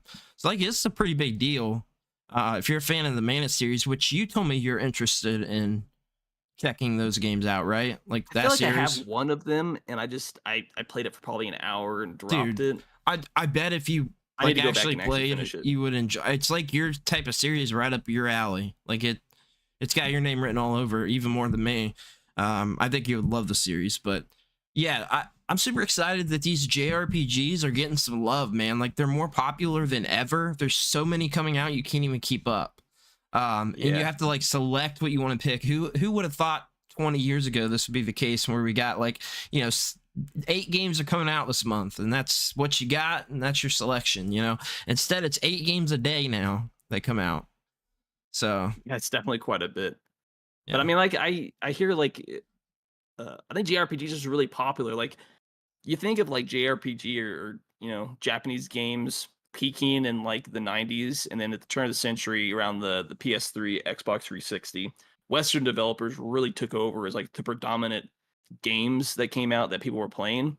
But in recent times, especially in 2024, it feels like Western game developers are kind of starting to fall off, and Eastern developers are starting to come back up. Like some of the best games of the year are coming out of the East. Whether that's the Elden Ring, obviously we got the DLC.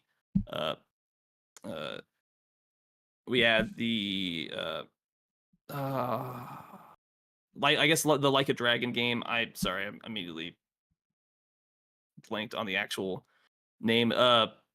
Black Myth Wukong. I don't know why I couldn't think of that game. Oh, I've heard people saying that that's going to be the game of the year. I've heard a couple people say that. Yeah. Like there's just a lot of good games starting to come out of the Eastern development. So it feels like the predominant game studios are shifting back over east to China, South Korea, and Japan. And the West is just it feels like it's just kind of flopping around. Like they don't know what to do. And you're starting to see bomb after bomb after bomb. Yeah. More often at the triple industry than you normally would have. Right. Yeah. Yeah, I mean, I kind of agree. I don't necessarily think that Western is falling off. I think there's a lot of problems that are standing out more than normal, so it maybe looks that way, but I don't necessarily think that's the case. However, I think definitely the JRPGs and Japanese developers are finally growing back up again, because it felt like there was kind of a lull there for a while where there wasn't as many coming out because everything shifted to Western development. Now we're getting a focus back, I feel like, to both, which is great. That's how it should be. We should get both equally.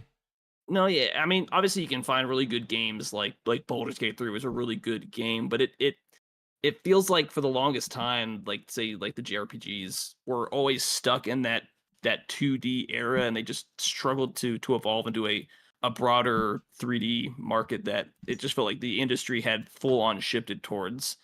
But it feels like they've kind of come into their own, and they're arguably making at the same level, if not better, games, but with a fraction of the budget half the time.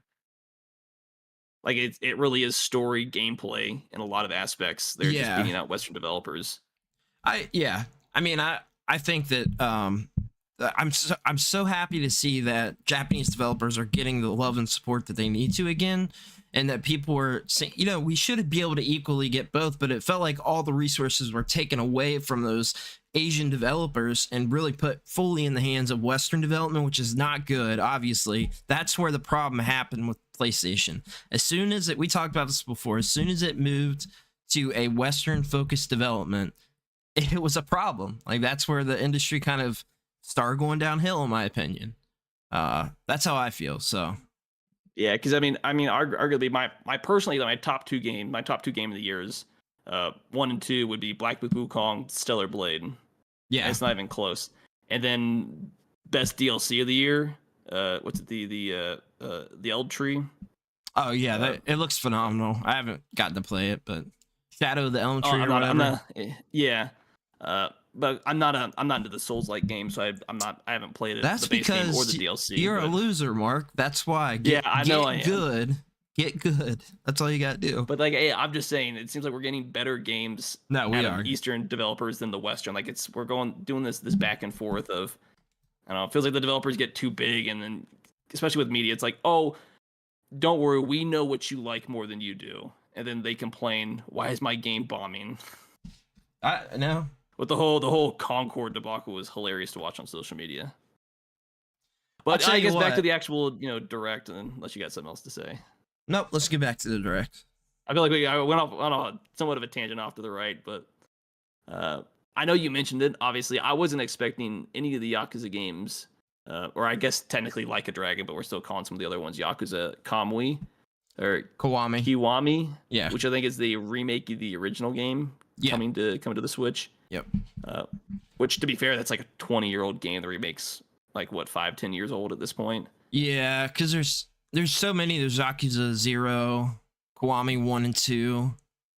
There's so many like other ones that people kind of don't talk about or forget about already, which it's not been that long. There's like at least 10 mainline games, yeah. Not even counting the spinoffs, just like 10 mainline games. There's a lot. Yeah, there's a lot. I definitely recommend checking them out, though. It is a bit of a time investment. It becomes that sort of One Piece issue where there's maybe too much. But I think actually Like a Dragon is a great starting point for the series. I think that's probably actually the best way.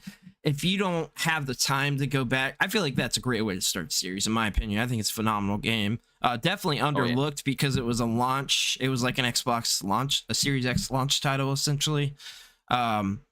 And people just kind of overlooked it, I feel like. But it did get some love. I just don't feel like it got the love it really deserved because it didn't get talked about in the Game of the Year, if I remember correctly. Things like that. But yeah, it's cool to see that Spring bought the Switch. It is a PS3 game, so it's going to be able to run on Switch fine. Yeah, it's a good chance for you to check it out, maybe. Yeah, I've got all the Yakuza games on Steam. Oh, okay. But like, hey, if they release physicals, I don't own any of them physical, and I look around. I think I may have one game on the physical, so like, that's rough. It's a good way to start collecting them. Yeah, no, for sure. Were there any like big games that you saw that you were interested in? 'Cause I know obviously the Legend of Heroes was like the first one that definitely jumped off the board, at least for me personally. No, say that again. I'm sorry, I misunderstood. No, was there like one? I know the Legend of Heroes was like the immediate first one that jumped off to me, even though it's not a new game. It's not like I don't already own it on Steam, but it was like if there's actually a physical release, which I'm really hoping there is, I will pick that up just to have the physical. Yeah, no, I'm excited about it. I didn't know if there was like one that jumped out to you. Oh, for Yakuza or Like a Dragon? No, just in any of the talking about the whole games announced. Oh, dude, yeah, it's a ton. Direct as a whole. A ton. Oh my gosh, where do I even start with that? It was actually listen, people got to keep in mind with this. This is the final year of this console. Most final years of a console, we don't get crap from any company. You don't get it's a dry drought. That's not the case here, and we got games all the way to spring 2025. We're in this direct. Several of them are spring 2025. Think about that. The Switch 2 is going to be out by then, for sure.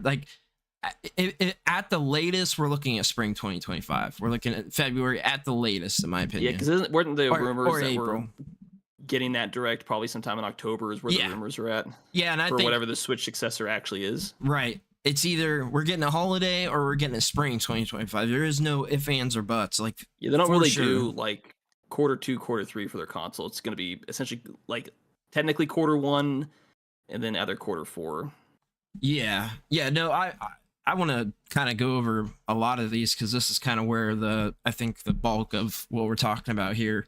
Yeah, no, there's definitely a lot of good games. Rune Factory Gardens of Azuma looks great. Looks like sort of like they're kind of like semi rebooting the series. It kind of looks like that because it looks way more JRPG-ish, like Persona. Not Persona. What game am I thinking of?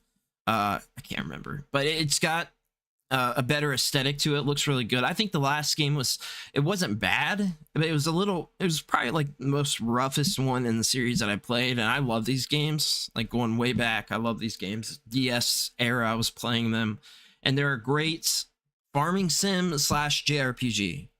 Like they mash them together and it works very well. Way better than you would think. Yeah, Legend of Heroes Trails in the Sky, the first, obviously huge. I think it's awesome. Castlevania, yeah, for sure. Castlevania Dominus Collection. Now, did you see this? This is phenomenal. I think I saw it, but I was never a big Castlevania fan. So these are all these are all the DS games in a package. We're finally getting them. They're the last sort of collection of games, other than like the 3D Castlevanias, that I think we're probably going to get. And in my opinion, two of the best games in the entire series were on the DS, and a lot of people do feel this way. I saw a lot of other opinions about it. At least from what they showed us, I'll say this: it was kind of unique how they took the DS aesthetic, the 2-screen, and put it on 1 screen. I thought that was a really simple solution for it. No, I agree. I think it works. And Portrait of Ruin and Dawn of Sorrow, two of the best in the entire series, easily make my top 5. And a lot of other people feel the same way. But another cool thing about this collection is they actually remade the original Castlevania arcade game specifically for this collection. So it has Haunted Castle, which was the name of it in Japan, I believe. But they fully remade that arcade game for this, which is just a really cool add-on that kind of is out of nowhere. I actually have a picture, used to be a profile picture, and I used it on Game Junction for a short period of time too, where I took a picture with that arcade cabinet. I'm just kind of, like this. Oh yeah, it's dope. Like kind of hugging it. Because I wanted to take it home, but I didn't get to. You can't. Yeah, so what else do we got from there? We got Suikoden 1 and 2 HD Remaster. This is huge. Huge. We already knew about this.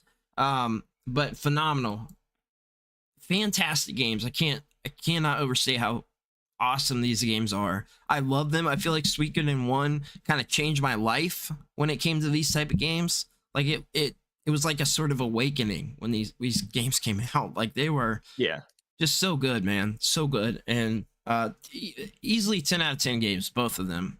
But they're great classic JRPGs that I feel like are essentials in the top 25 essential RPGs to play. So that's really cool. We also got there are 2 other, I guess, RPG-ish games. It's the Altair Yumiya, the Alchemist of Memories, and the Envisioned Land, and then the Tales of Grace F remastered as well. Yep, that's huge. That Tales game is awesome. I'm super happy that's getting some love. And that's one you'll probably be playing too, right? I'm sure. I mean, they're both games I haven't played before, so. Well, I think I remember hearing about Tales of Grace F, but I've never played it. Phenomenal, dude. Really, really good. So one of the biggest from the Direct is the Capcom Fighting Collection 2, which kind of came out of nowhere, where we're getting the Power Stone games in this collection from the Sega Dreamcast.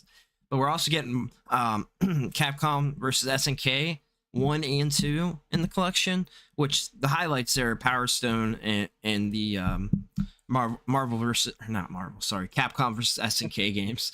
But this is huge, kind of a big deal, because these are games that haven't been brought to any other platform, and like getting a little bit of Dreamcast love there, which is kind of surprising to see. Really, really cool. It's at my very top of games I'm looking forward to more than anything else. Super excited to play those. Have you played the Power Stone games? It's like a 3D Super Smash Brothers, like 3D, almost like Party Fighter. I don't know how else to explain it, but they're beloved games that people have been begging for a third game in the entry of the series for a long time. We haven't gotten anything since the Dreamcast. Yeah, I mean, it sounds familiar, but I just can't remember if I've actually played them or not. I just watched videos on them. Well, it's part of 8 games that are in there, and like I said, I mentioned kind of the highlights, but it looks phenomenal. I'm super excited. You also got Street Fighter Alpha 3, and Project Justice, which is a very expensive Sega Dreamcast game. So this is your opportunity to get it and not pay those prices, because it's not worth it. It's a great game, but I'm sorry, nothing's worth several $100s. I don't care what it is. We also got Did you see the Blatro team ups? Did you see that? I haven't played the game myself yet, but I know people absolutely love the game, and I thought it was cool to see The Witcher is collabing with the series. It's kind of crazy. I've never been a big card fan, but it's neat that they're bringing in stuff. Yeah. What else do we got? I guess I was surprised that they're actually bringing FC25 to the Switch, like an actual. That's like a game that's like brand new. As far as like sports, I know you don't care for sports games, but I just thought I was kind of shocked that it is interesting. Like a modern a game that's coming out like on every other platform to the Switch. I'm sure there's gonna be a decent amount of downgrading, but I'm sure. No, it's cool to see for sure. Sorry, it's a rare. It's been a rarity for the Switch's whole lifespan, or Nintendo in general, to get games that actually come out date third parties with every other platform. I mean. Yeah, we haven't gotten any Maddens. We haven't gotten anything like that. We've gotten FIFA, and that's it, right? Yeah. Like, as far as big games. Yeah, or at the very least, even sports game. Did we get the MLB games on Switch? I don't even know. But while he's looking that up, we also got the announcement for the Patrick Star game. You got the show 22, the show 23, show 24 all came out on the Switch. Oh, okay, cool. Yeah, so I mean, it's cool to see. I'm all for more stuff coming over. The Patrick Star game, did you see that? You super excited about it? I didn't care for it, if you want my honest opinion. I haven't cared for SpongeBob in quite a while. What's wrong with SpongeBob? I don't know, I just don't. It's just a show I don't watch anymore. It's really what it comes down to. Jeez, I mean, I remember having a really old SpongeBob game on the PC in like the early 2000s, but that was like a driving game or something like that.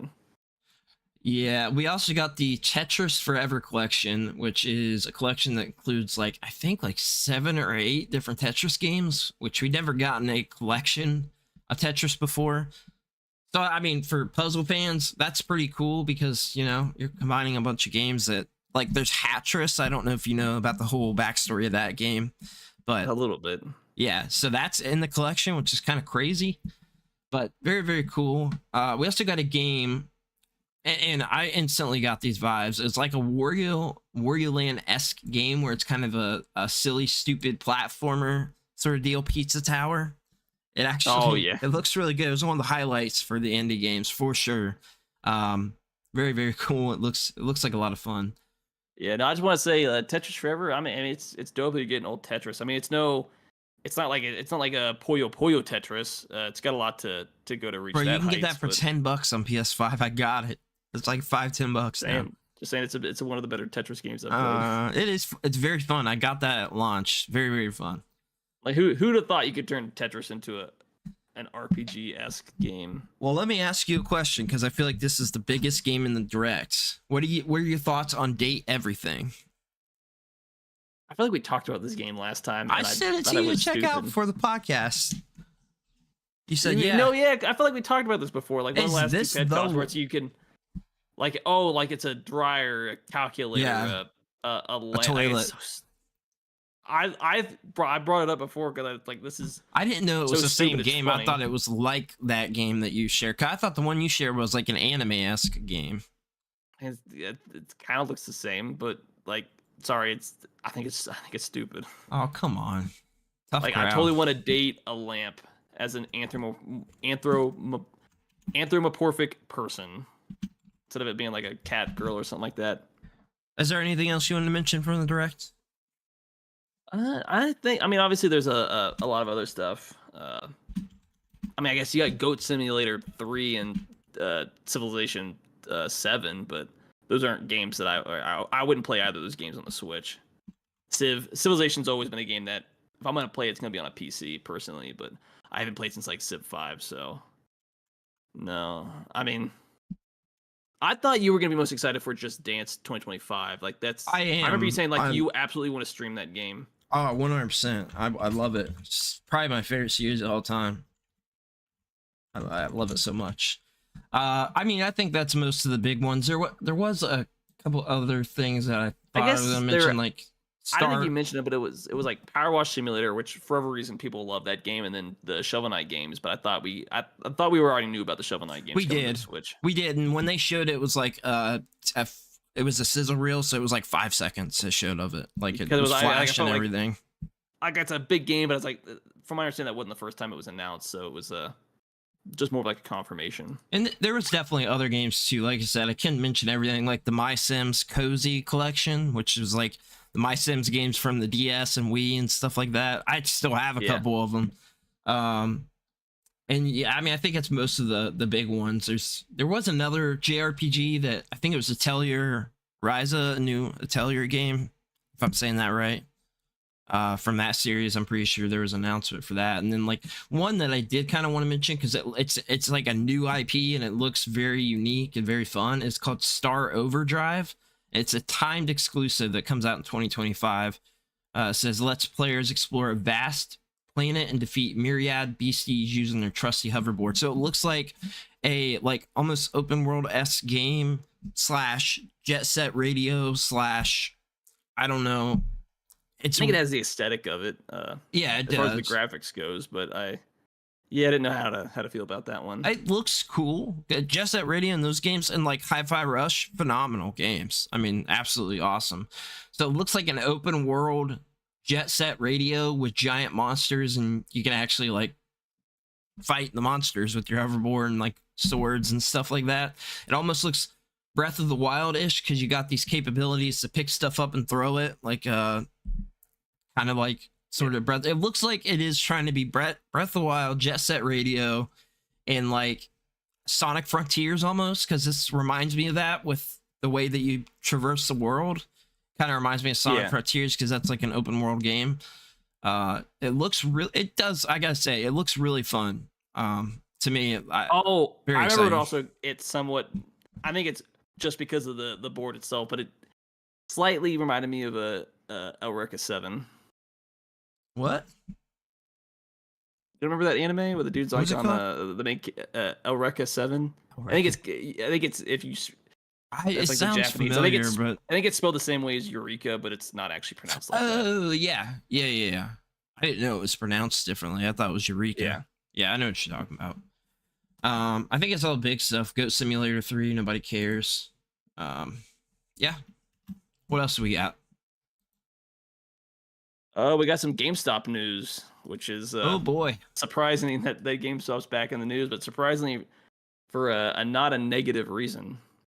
So for those that don't know, back on Wednesday it was announced that GameStop they're pivoting into the retro market, which feels like we've been screaming out for forever why they haven't gone this route. But like they're essentially doing, from what I understand, GameStop Retro is supposed to be its own store, if I'm not mistaken, or or are they gonna like merge it? I don't know if you've heard anything differently. So I saw a picture of the selection that somebody I know, Brett Weiss, took a picture today and shared it, and it was like, I don't know, like this big of a selection. That was all their retro games. It was one shelf. That was it. It's tiny. That's like super the standard small. GameStop. Yeah, it's like, here's what I didn't understand, because all the GameStops, because I've looked and asked them, hey, what retro games do you have behind the counter? Because they're always like behind the counter. They've sometimes put 360 and PS3 out now with some of the other games, but just a few. But I asked, and I think we went to like probably like 8 different GameStops last year, with like convention stuff, stop at places, and all of them had the retro games there. And when I say retro, we're talking like DS, Wii, 360, PS3. I think one of them had a couple PS2 games, but no like NES or Super Nintendo or 64. Yeah. No, they didn't have any of that. It's the same for my local. Like they've been kind of ramping up like Xbox 360, the PS3 era stuff, and I guess they've always had a handful of Wii games. But that's always been kind of like the standard for the longest time. They've had like at least some selection of it. I have noticed recently it's somewhat expanded.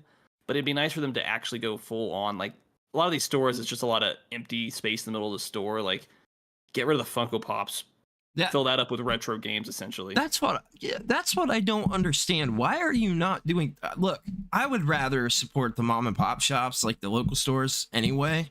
Like if possible, I would much rather do that. But why did you even do away with all of those when they were selling? And why did you fill it up with crap that nobody buys that I see sitting there forever? The same stuff sits there all the time and never sells. I think it's the same reason why they've been struggling. Bad leadership, bad people at the top. They're idiots. To be fair, like like the retro's been one of those things where it's just like it's always been a market. It If always you been don't a have a mom market. and like you have to go to a mom and pop shop, but even then those are kind of hit or miss on those single stores. But it's like that's a huge market that you're missing as far as bringing in new business. Like you can still have those few stands where you sell different stuff like shirts and some Yeah, figures and some a random stuff, but couple. Yeah, not like all over your entire store. like if you want to survive as a gaming store moving forward, because you know the industry wants to go full digital Yeah, eventually, like you really need to go full under that retro stuff if yeah. you want to stay relevant and That's the not only. completely go under.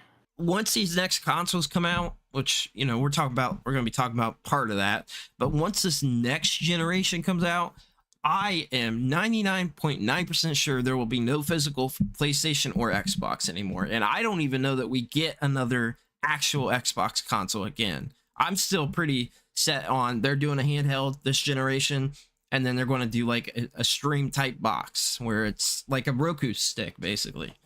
Yeah, or the failed 'Cause- Google Stadia because well, it just came out too it's going to soon. be. It's not going to. My thought is it's not going to. I still think there's a possibility of having some type of storage with that where you can download the game and not have to stream it. Like I feel like they Just are to be able going to play into that. locally. Yeah, play locally. And I think they're going to do that with the handheld. Same deal. It's not going to be like the Sony streaming thing. And we're getting rumors that we're getting an actual handheld PlayStation thing that's going to be like a Steam Deck or a ROG Ally type deal. But yeah, I mean, GameStop should have did this a long time ago, and they could have built up. Here's the problem with GameStop: they went with all their retro stuff. They threw out hundreds of, I'm sure, well, millions of dollars. Threw it out by cutting up all the boxes and cases for these games. With some of these games that are very, very expensive, where the box is worth more than the game. That's most Super Nintendo NES. The box is worth way more than the game. And they went and cut all those up and threw them away. Like they continue to do it with the DS. They're doing it right now. My store with the DS, they don't have any in cases. I asked them, do you guys still throw these away? Yep, they threw away all the cases for all the DS games. They don't say like then nobody that actually cares is gonna buy these. I asked them, I don't buy a standalone DS games. Like, no, I'm gonna lose the game. I'm not gonna ever do that. Are you kidding me? And if I do, it's for a major deal, and I'll buy the case on eBay and make sure that I have it with it. But I've yet to see a major deal at GameStop with these games. I'm talking. I've seen some of these Pokemon games at GameStop be more than they are on eBay at GameStop. I'm like, are you guys kidding me? You're asking $120 for Pokemon Black 1? It's just a game, no case? Are you kidding me? Yeah, they got like crazy prices. I get a reproduction cartridge for a fraction of the price. Bro, I don't understand what is going on with them. But I guess moving into some of that where we were just talking. Did you see the PS5 Pro stuff? I did.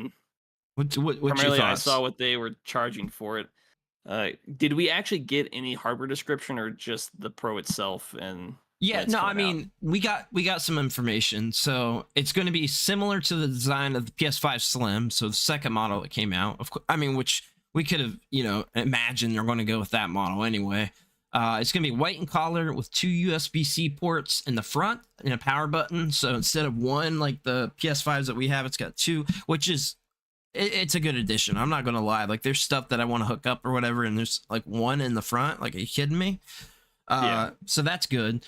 But essentially, for what we got, it's going to be a digital console with the ability to add that external disk drive on if you want to do it that way, is my understanding from. So we got the disc. Well, I lied. It looks like this is showing that there is going to be a disc edition for $700 and then a digital edition for $600. So I also saw somebody tweeting out that the rumor is stating that this is still going to be sold at a loss. So the technology is going to be more expensive than what they're charging. So they're trying, it's going to be all in software sales. So somebody put in there where they were breaking down that they think this is estimated at $1,000 value, essentially. I mean, that's if you're getting anywhere close to what a computer can be, like a low-end PC in a lot of ways. But like, I don't know if it's really going to be worth the money to trade in for like a quarter of the cost to buy the new one. Like $600 is ridiculously expensive.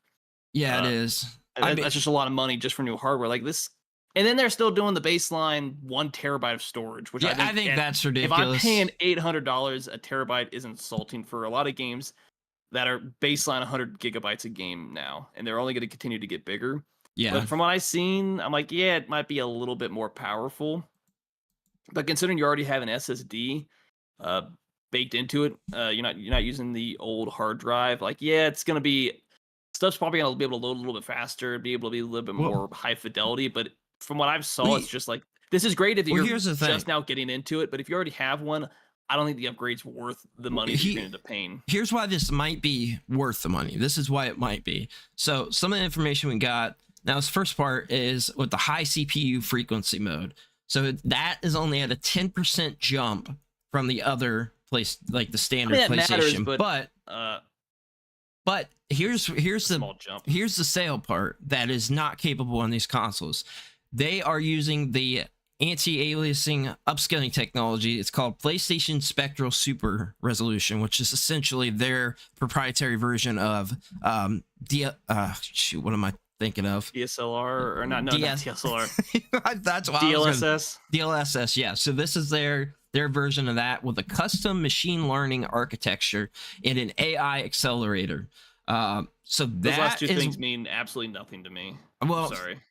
To me, they do, because I think that is phenomenal technology. And we're talking about it being in the Switch 2. Yeah, but what is AI? Like, what is it gonna do? Like, we gotta see it. We gotta see of it. Like, that's that. When I hear that, like, if there's no actual hard numbers behind some of the stuff, it's hard to tell. What the machine learning architecture is very interesting. Have you ever dived into how that works? Because it's crazy technology. How that machine learning works with, like, PCs or whatever somebody is setting up with the architecture. So however that game is set up, it's very interesting how that technology works. I think it has a lot of potential. Will it be taken advantage of on this? We don't know, but it has the standard PS5 has 10.2 teraflops, and the new one is going to have 16 to 17 teraflops. So yeah, I mean, that's probably jump the there. biggest. And when it comes to the GPU, but at the end of the day, a lot of these games, like they just now started getting games to being only on the PS5 alone. Yeah. Like, all these games are going to be baseline designed for the baseline PS5, and then whatever extra power you can get out of it. Like, I just don't think it's going to be worth the money. You've already paid $500-$700 for the baseline. You're going to trade in and get maybe $200. Yeah, if you already have one, I just don't think it's worth the money.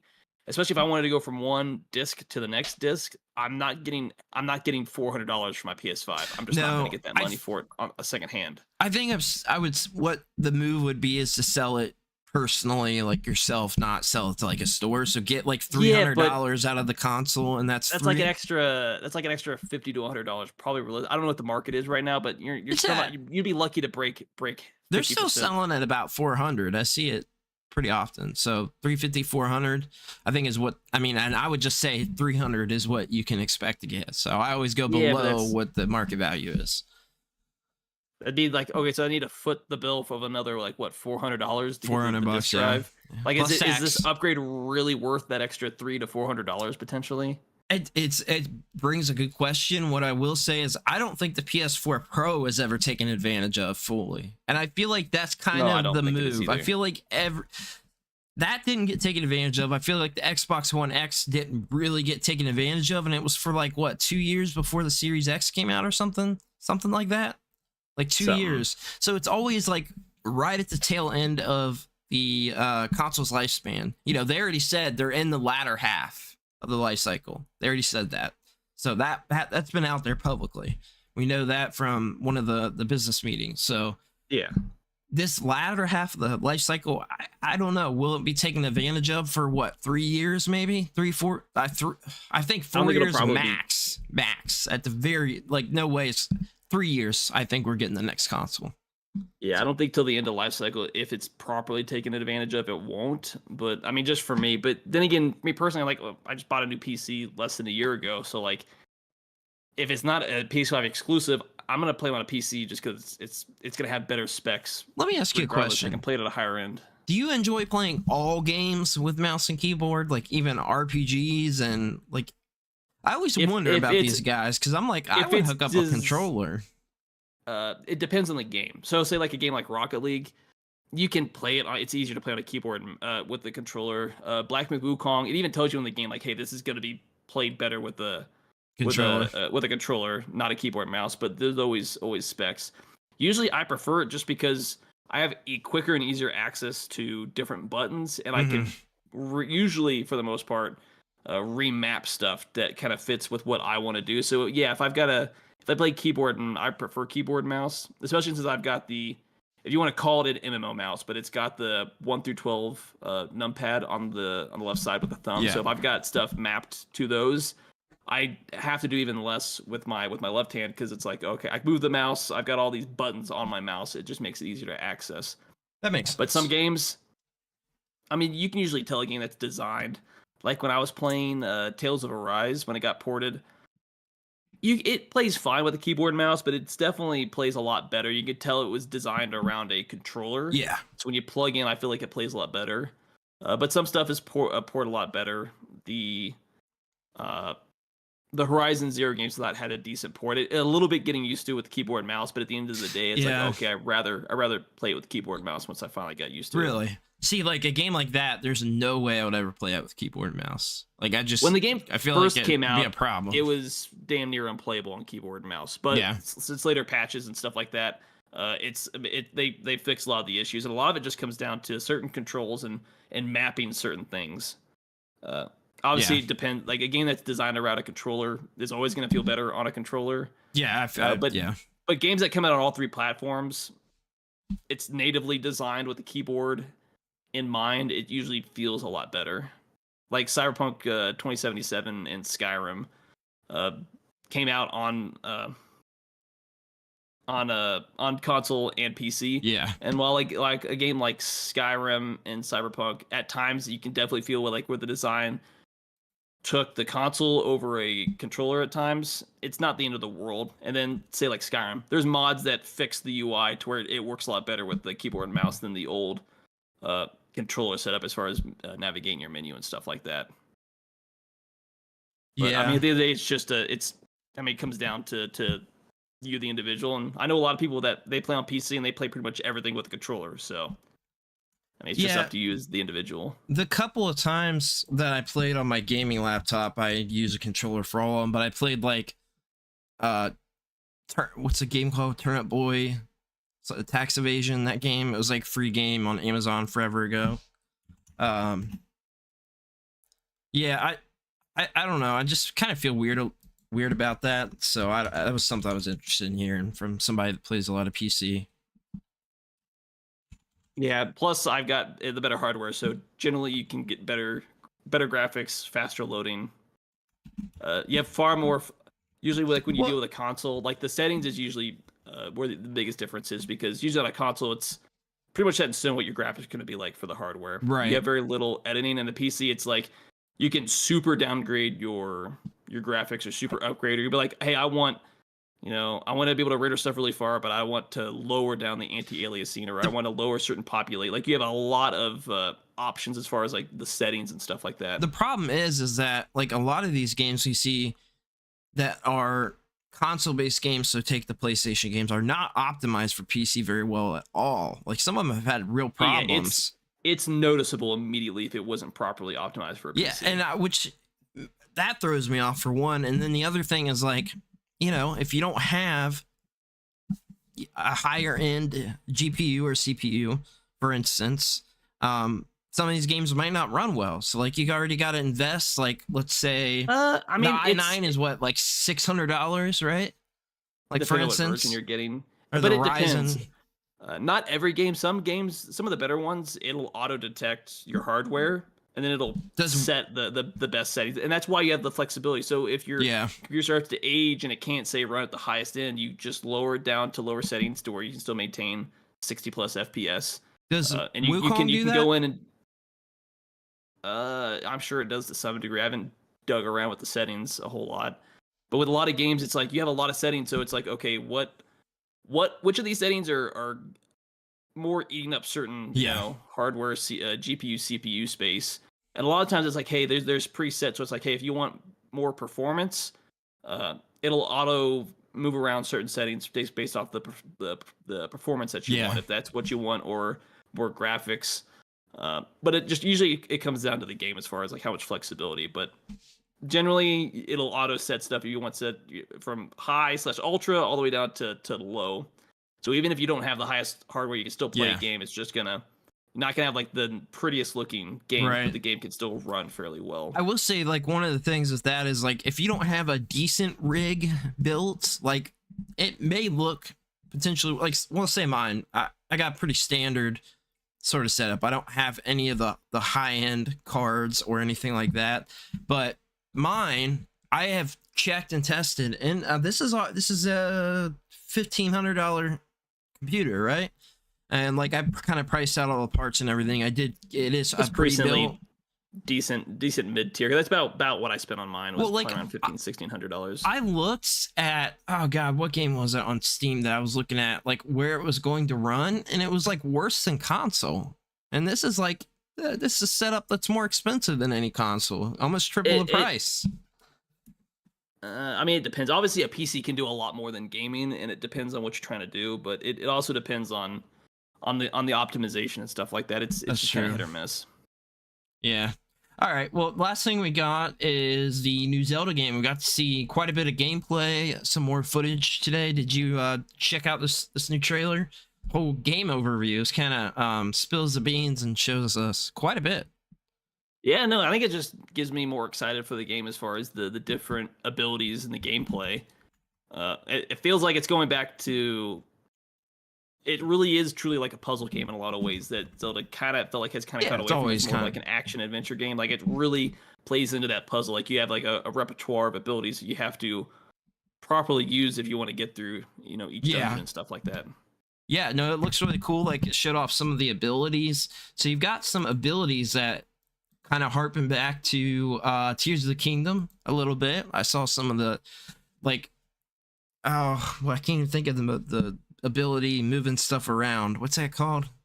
I can't think of it. Ultra hand. Yeah, you got some ability. I'm such an idiot. Yeah, no, I was looking at this. Like some of the abilities look really, really cool. So there was like an ability where I don't know how to explain it. It's kind of weird where Zelda like gets sort of taken over, and let me see what she actually does with that. Like, because this showed off quite a bit of abilities. Let's see. You can wield a sword. So Zelda can wield a sword in this game, which is really, really cool. But it's got the whole, like, the sword fighter, which is just like a mirrored Link, essentially. Yeah, essentially. Yep. Yeah, and then, like, I really like the 2D segments where it jumps into the 2D segments, like some of the classic Zelda games, like Link's Awakening does that and stuff like that. I like that little quick like 2D sort of section they threw that in. It's really cool. But yeah, you essentially get almost like the Master Sword, but when you get the ability, she transforms. It almost looks like a ghost. I don't know how else to explain it. Yeah, all blue. Really cool. Can open stuff up. It looks like it does some extra damage to enemies and things like that. So it definitely didn't show off everything. It's not spilling the beans on everything, but it shows off quite a bit. And like the gameplay definitely looks really good. And it's got that open world feel to it, which is kind of crazy for a 2D Zelda game. But you can see where she jumps off the cliffs and stuff and does the ultra or the glider. I can't think of the name, but that's really like so you can jump off the mountains and you got some like exploration. The paraglider. Yeah, the paraglider. Yeah. So it looks like the one thing, and I think I probably have to wait till the game comes out, obviously, but I'm just curious about the story and whether or not it actually ties into Breath of the Wild and Tears of the Kingdom. I feel like it's doing its own thing. I feel like it has to. I feel like this, for some reason, I feel like this one has to. I wonder if it has something to do with maybe something in between the games or before Breath of the Wild. I feel like if it's going to tie in, I feel like if it ties in, it makes sense to happen before, but who knows, it could take place after. I mean, then again, I feel like they've never really put an emphasis on a timeline. They've taken it really all that seriously. I feel like they are now, maybe with Breath of the Wild and Tears of the Kingdom. I feel like it's kind of like almost like a refresh of the series. Yeah, like a soft reboot, essentially. Yeah, where it's just like, hey, this timeline became way too complicated. We need to simple it up. But that's why I'm curious about the story. Like, how does this tie into these other games? Because obviously the aesthetics to like the title and some of the gameplay, it's very obvious it ties into those, like with the title and stuff like that. But like, is it just an aesthetic, or does the story actually gonna have some kind of like loose connection? Yeah, I am curious. I mean, like if it's not like a standalone, but like maybe attached to one of the separate timelines, or like it is its own thing, I'm cool with that. But you can see like the giant dragon in one of the dungeons, so it looks like it has traditional dungeons, which is great, because I feel like that was the one thing that I would have changed about Breath of the Wild and Tears of the Kingdom, is having standard dungeons. We lost dungeons forever, essentially. I feel like that's like because if you want a more action adventure game in a lot of ways, like the puzzles are gonna probably suffer a little bit as far as the gameplay aspect. Yeah, I love the games. I mean, don't get me wrong, I like them the way they are, but that's one thing I would have added in. I feel like, I don't know. I think it makes sense they're going harder in a more spin-off type thing, because it's not the big main line. Because it feels like if they want their big game to sell a lot, like it can't go super heavy into the puzzles. Maybe I'm wrong. No, but it feels like the general audience at large doesn't like the puzzle care part as much. The puzzle, like they don't mind puzzles, but it needs to be simplified, and streamlined, essentially. The great thing about like Ocarina of Time or Link to the Past is that like you didn't even really know you were doing puzzles, because I know I didn't. Yeah. I didn't know when I was in the dungeons, oh, this is actually just all puzzles. Like at the end of the day, this is 3D puzzles. But that's a whole different era of just games, and not just Zelda, but games in general. Like what the bulk of your general audience has come to expect has changed in the last 20, 30 years. It has. You're right. I mean, it really has. But I think it looks really cool. This is, I think, at the very top, like my number one most the game I'm most excited for. I think it's this, and then Capcom Fighting Collections probably is the ones that, I mean, obviously some of those JRPGs are in that top 10, like Visions of Mana, which is already out, but I am going to grab that, I think, this week. I'm just so excited for that game. Like I'm so excited for the first time in a long time about all these JRPGs coming. Like legitimately, actually really excited, which is, it's been a while since I've been like that kind of excited about just this stuff happening. So the only problem is you're like, I need like 60 hours to get through the game. Like that's the problem. They're really good games. The story's great. It's just a massive time sink. Oh my god! Even if you have like a guide that optimizes it, and maximizes your time of like, this is where you need to go, the choices, which I do with a lot of games, because I don't want to waste a lot of time. Obviously, a lot of modern games, it's just like it gives you a pointer to go here, but I see. I don't think I've ever done that though, and it's not a bad idea. It's a pretty good idea to do that. I just have never done that. I get the idea that some people come out of like, but the exploration. I'm like, I can still explore. I'm going from point A to point B, but sometimes it's just like, I don't have as much time when I was a kid to just sit down there, and I've only got 5 games, so you can just spend all your free time exploring this world. Right. Like, I want to enjoy the game, but like I've only got so much time, so I want to be able to maximize my playtime and streamline it, because I also care about the story. So I'm gonna have like a guide of like, okay, this is where you need to go.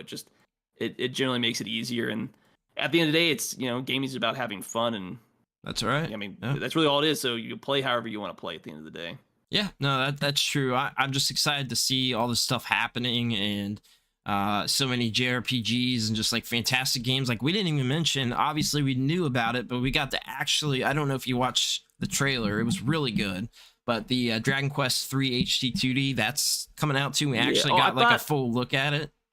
Yeah, I guess they expanded it. I was like, that's one of those games we knew about, so I didn't really mention it, because like definitely gonna get that, but it's like we kind of already knew that was in the works. And another game, which this isn't in the Nintendo Direct, but it keeps popping up the ads, the Metaphor game. Dude, looks so good. Doesn't that game look fantastic? You said Metaphor? Yeah, Metaphor. It's like the Persona-esque game coming out. I think we talked about it before, because you said, oh, this looks pretty good or something like that. But and didn't mention the Sea of Stars DLC that's also, by the way, free with it. And it's like a whole expanded story to that game, which fantastic game if you haven't played it. Sea of Stars is one of the best RPGs to come out in years.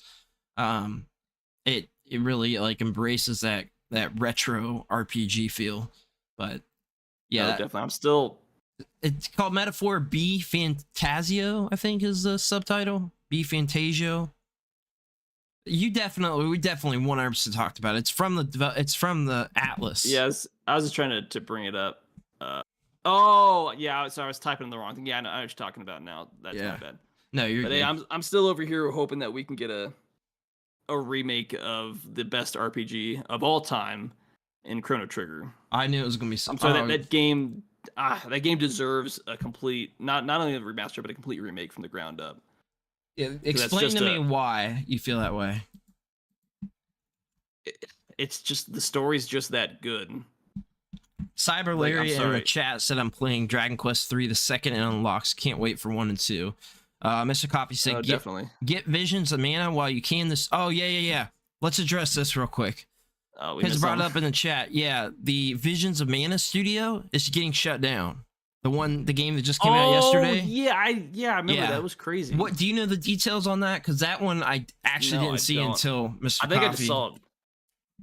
I think it's called. Mr. Coffee said it earlier what the name of the studio was, and I meant to write it down and totally blanked on that.